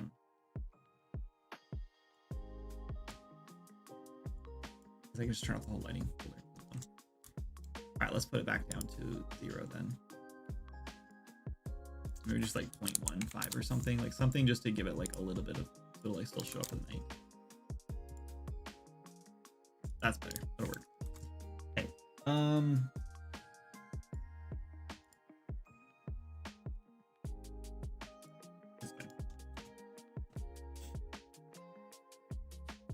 I love the little books reminding me a lot of classic RuneScape. Cool. Yeah, so let's make a little bit fancier variation, and we're probably gonna call it a day. Actually, it's 5 o'clock. Maybe we should just make one book today.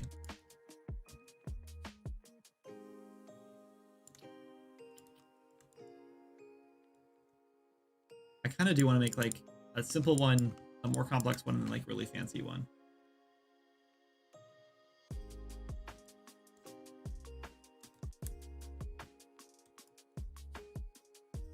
Oh.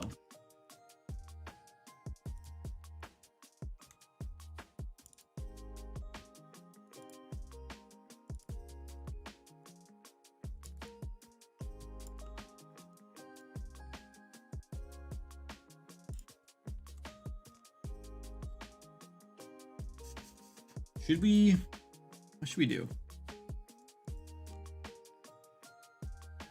I like the icon on them, but I also think it might be better to just have like some like detail on it.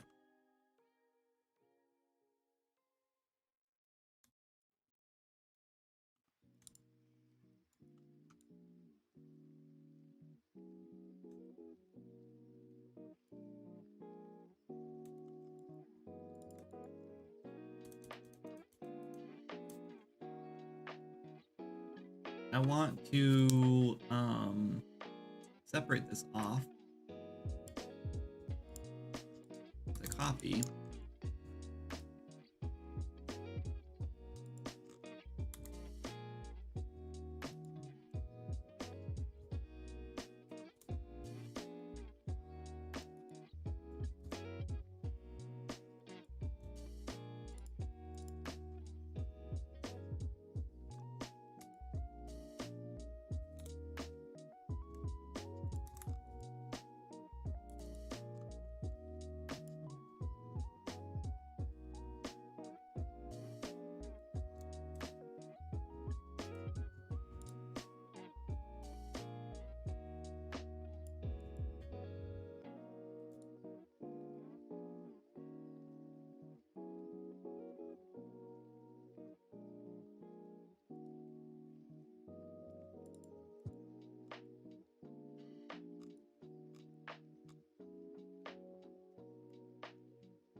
Good enough.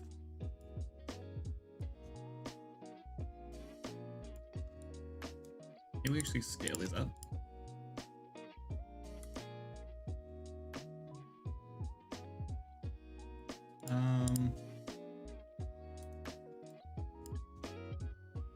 Are those scaling together? Okay. There we go. Maybe we should do like a lock on this one.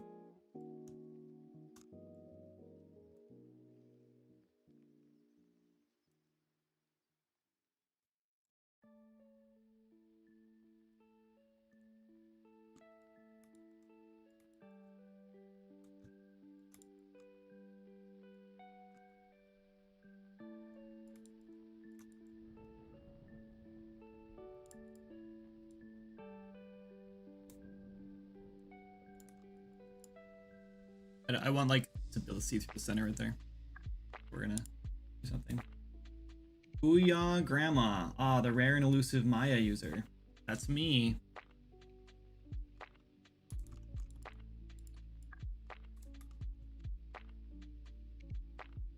That's not what I want to do.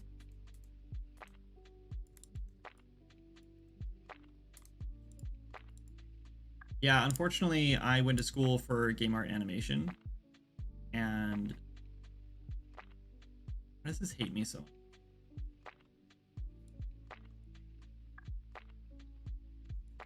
Oh, I know what's happening. I'm done. It's fine going this way. I just forgot that we have back to schooling. I was like, I don't know why this is wrong. Got it.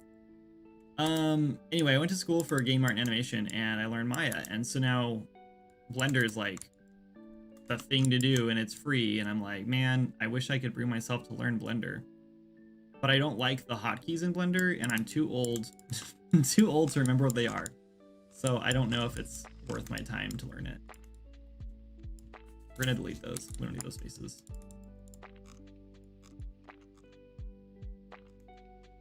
All right, actually, we're probably just gonna grab all the edges here and bevel them. No, I don't want to do all of them. Maybe, do I? I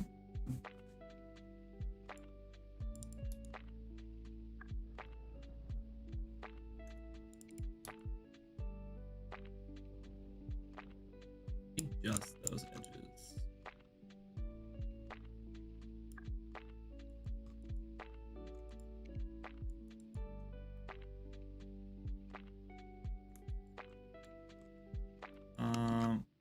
Should have done that inside one, I guess.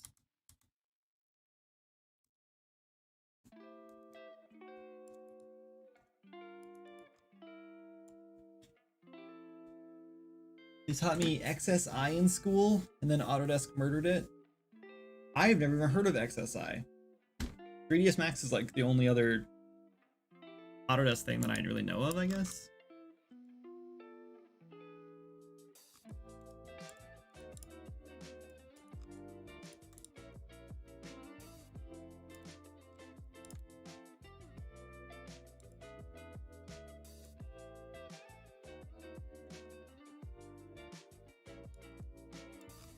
But yeah, I've been using Maya for way too long to not use like more of the context menu, to be fair.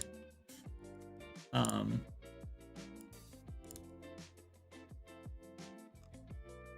yeah, I don't know. It's just the thing I like to do. I've always tried to tell my wife too that I need to like just buy. I just need to pay for or stop paying for Maya. I mean, because it's just getting expensive. $300 a year now for indie. And there was one year I couldn't pay for indie because we made too much money on our game, and now I can pay for indie again, thank God. But like, it's just getting more and more expensive. And so I told my wife, I was like, I should just stop paying for this because it's just too much money. And she was like, this is what you like to use. This is like the tool you're good at. You've been doing this for a long time. Like, don't spend 6 months trying to learn a new tool because it's not worth the effort. And she's probably right. So soft image XSI. It was pretty slick, but small user base. That sucks. It's too bad they gave up on it.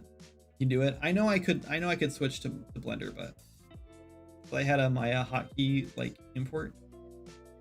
Yeah, so everywhere I've ever looked at, whenever you like look up like how to like use like Maya or like industry standard hotkeys, which is what they call it, which is like, if you know that your hotkeys in Blender are not industry standard, then like maybe you should just like, I don't know, rethink how you do stuff in Blender. But yeah, I don't know, it's a little frustrating that they're like, oh, do you want to use the industry standard one or the default Blender non-industry standard one? After one afternoon I rage and bought Maya Indie. Yeah, that's exactly how I felt too. I tried it once on stream. People did a donation goal once, like years ago. It was like $100 for that to get me to play or to try to learn Blender on stream. It did not go well. That's for sure. I think use an ad. Let me know if the ad did not actually start, and I'll keep talking. But otherwise, I will just go back to work.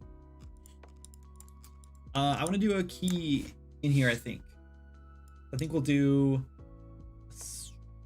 a cylinder.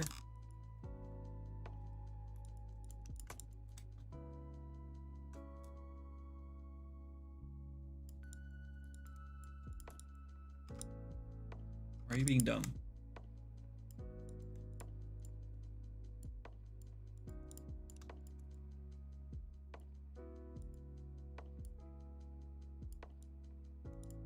Why is it doing this? Thank you. Okay, I don't know why why is it moving my pivot point back up there?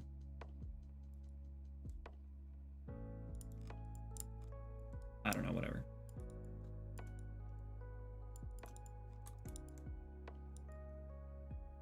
Yeah, like, I obviously don't want it in component mode. I just don't know why it's being stupid.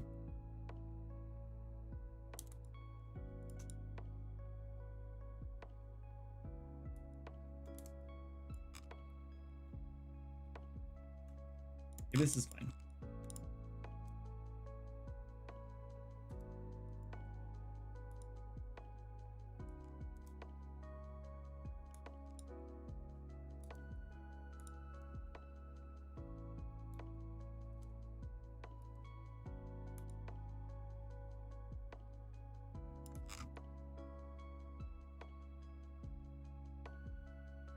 Maybe?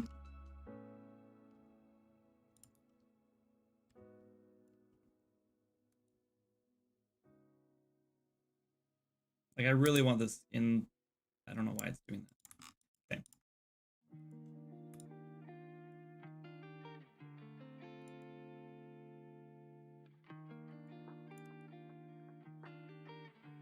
I wonder if I use symmetry. I've never tried this. If I use symmetry here, and Y, and then I bool this, that didn't work at all. Guess not.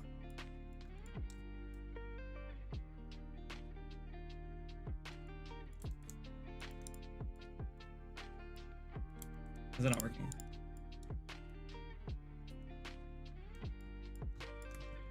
It doesn't want me to bool this.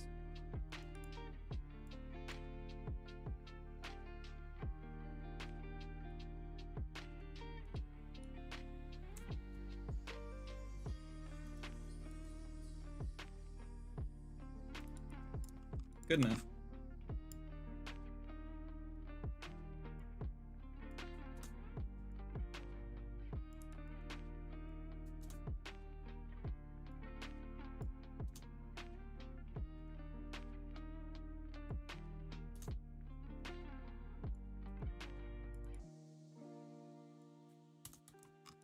Oh, you know what? I know what's going on. I forgot. Okay, so I just upgraded to Maya 2024 because I'm making a Maya course, and this new Boolean thing, because when I was using before, this was like 2018, I think, 2020 maybe. No, what was it? It must have been 2022, I think, probably. I don't think I upgraded into like 2 years. It has this new like Boolean like thing that you can like. I don't know if it's like a live Boolean tool. I haven't looked into it yet. I have no idea what it is. But like I keep getting this thing and I'm like, why is this like acting stupid? And then I keep remembering it's there. That's a delete history, and then I can do it how I would normally do it.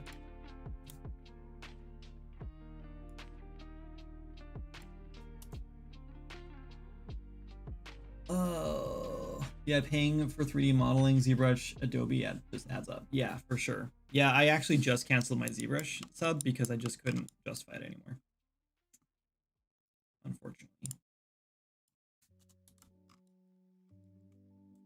Oh, I do one over here too. I'd probably just split this in half. Yeah, this one probably shouldn't. Yeah, I guess I'll just do another one here. Looks fine.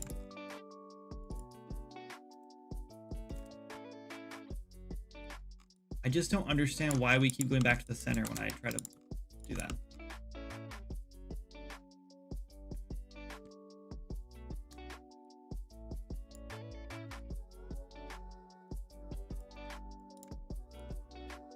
Thank you. I don't know what I did, but I fixed it now.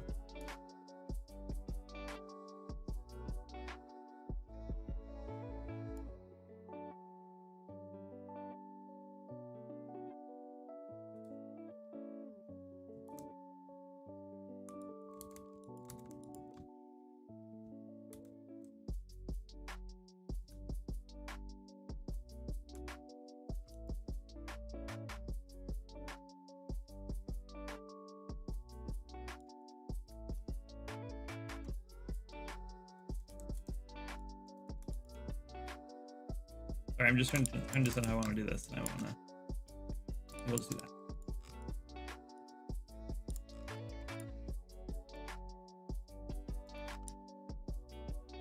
I was thinking about doing the back of it, but I guess I shouldn't. Just have it on the front. And I think we'll just make this a hard edge. Don't need to bevel it. Looks pretty good.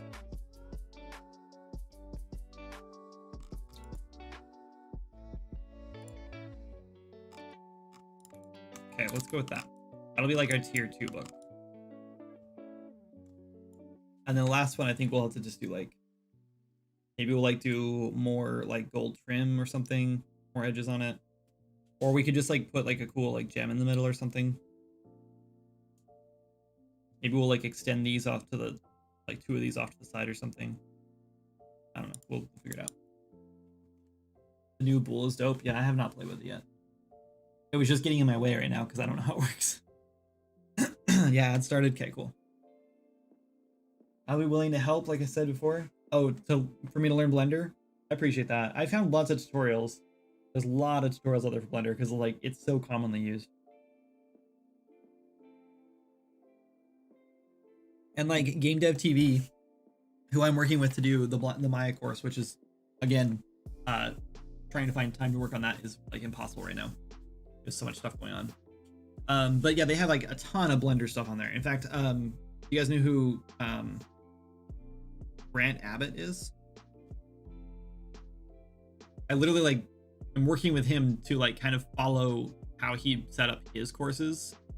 Yeah, like I'm literally working directly with Grant to like set up my course in a similar fashion as his courses are, because his are so successful. We want to like kind of like capitalize on how he's done it, but now with Maya. So yeah, I don't know how much I can actually say. E to extrude, S to scale. Yep. Yeah.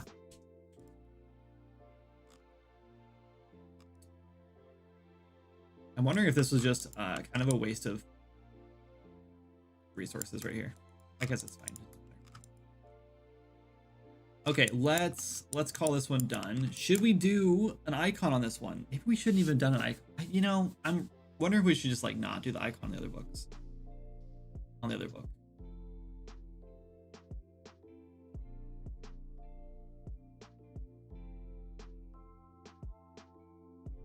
I don't know. It's fine. Let's just leave it. Well, maybe just that one has an icon and we'll go with that. Okay, let's go ahead and we'll do, I guess we'll do a lattice on it again.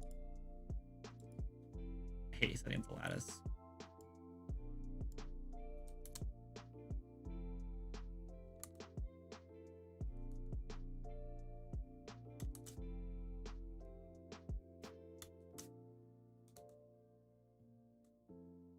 Okay, good enough.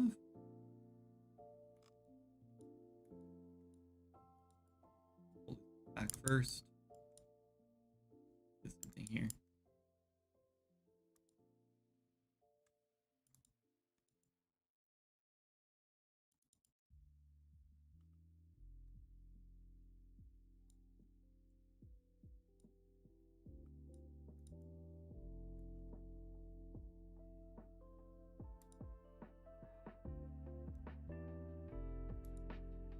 We should have maybe duplicated this first before I just ran in and like did this constructive workflow on it.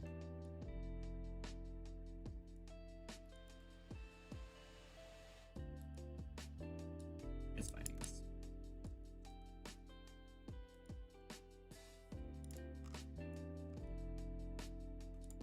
Cool, good enough. All right, let's go ahead and set up our UVs. I'm really kind of mad that we just extruded this out of here and not just made like a separate piece. It would have been easier to work with.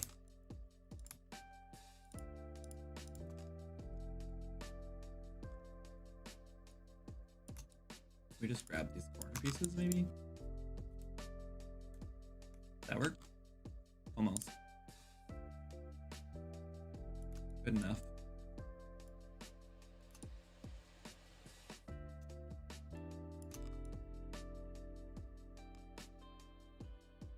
Okay, all that's gonna be gold. Oh, I need to, damn it.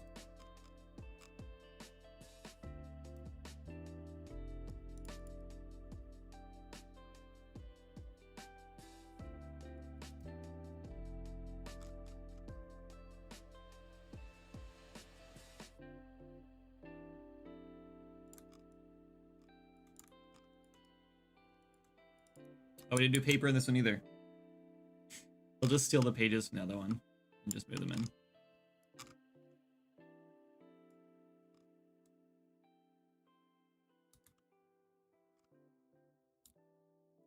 We get this one, right?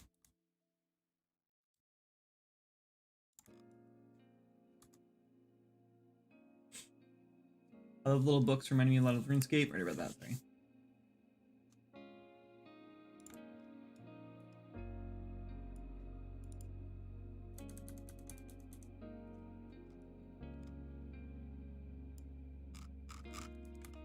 So maybe we'll make this one. Let's do red on this one. We'll do like kind of like a leather red, a darker red. So we'll do maybe like in here.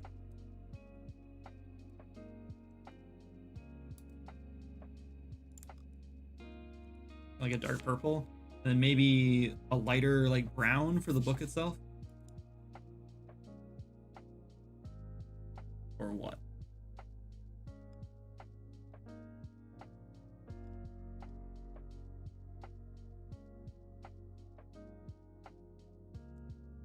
Yeah, let's just do like a tan.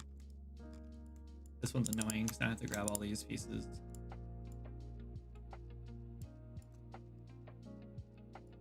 There is a better way to do this.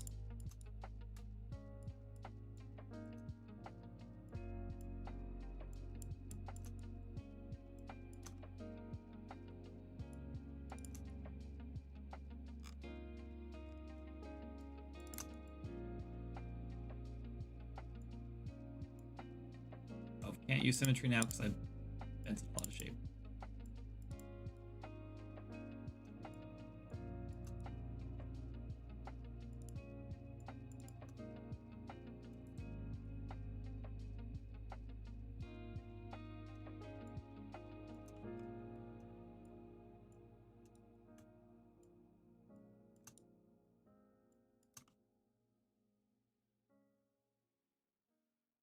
Is that all of them? Nope.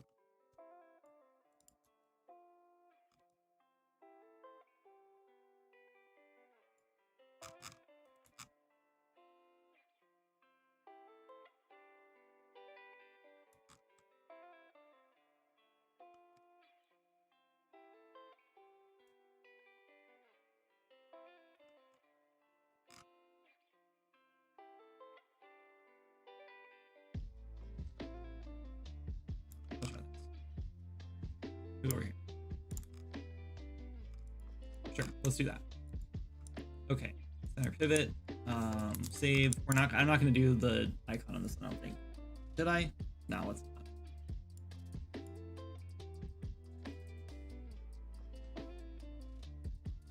What are we gonna call this? Spellbook. Advanced, maybe?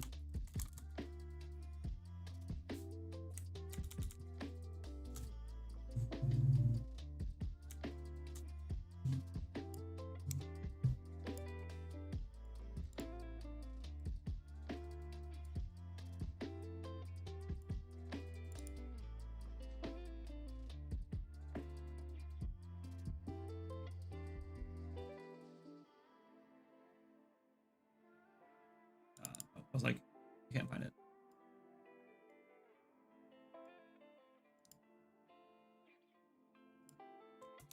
It's nice only having one material on some of these. Wrong one. Oh no, did I grab the wrong piece? What happened? Oh, it's inverted. Right. I forgot to do that.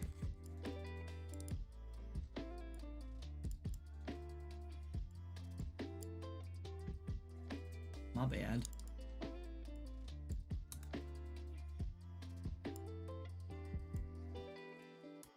Cool. Oh, we should have done a dark color for the keyhole.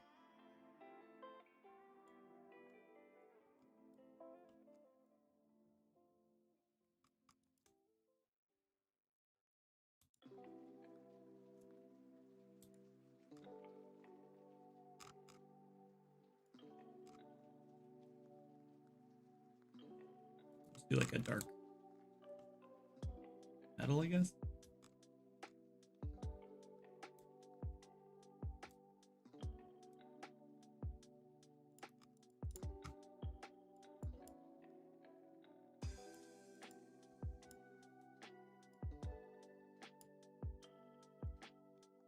Yeah, that's much better. That's pretty cool. It would be really nice to just like make these like easily recolorable, but I think we'll just make like, I'll probably just go in and like make a handful of different colored ones because it's really easy to do that. That looks pretty good.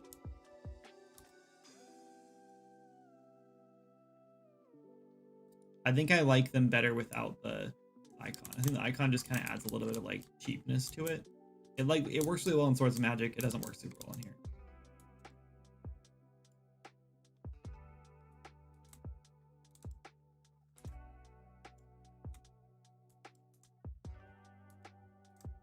Actually, I wonder if the gray or that brown should be darker so it doesn't clash so much with the gold.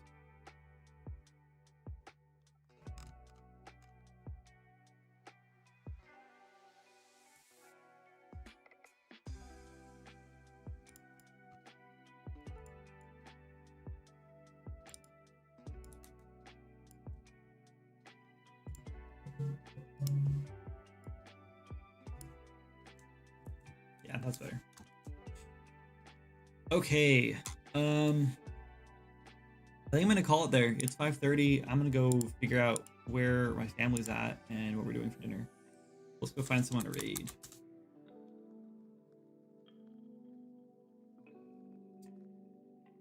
Who should we raid?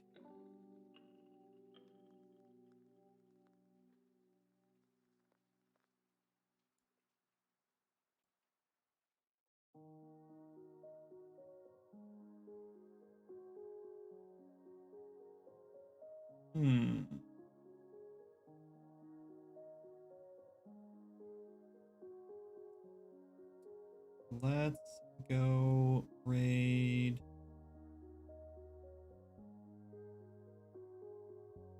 I'm looking. A lot of people streaming on Saturdays. I don't normally stream on Saturdays.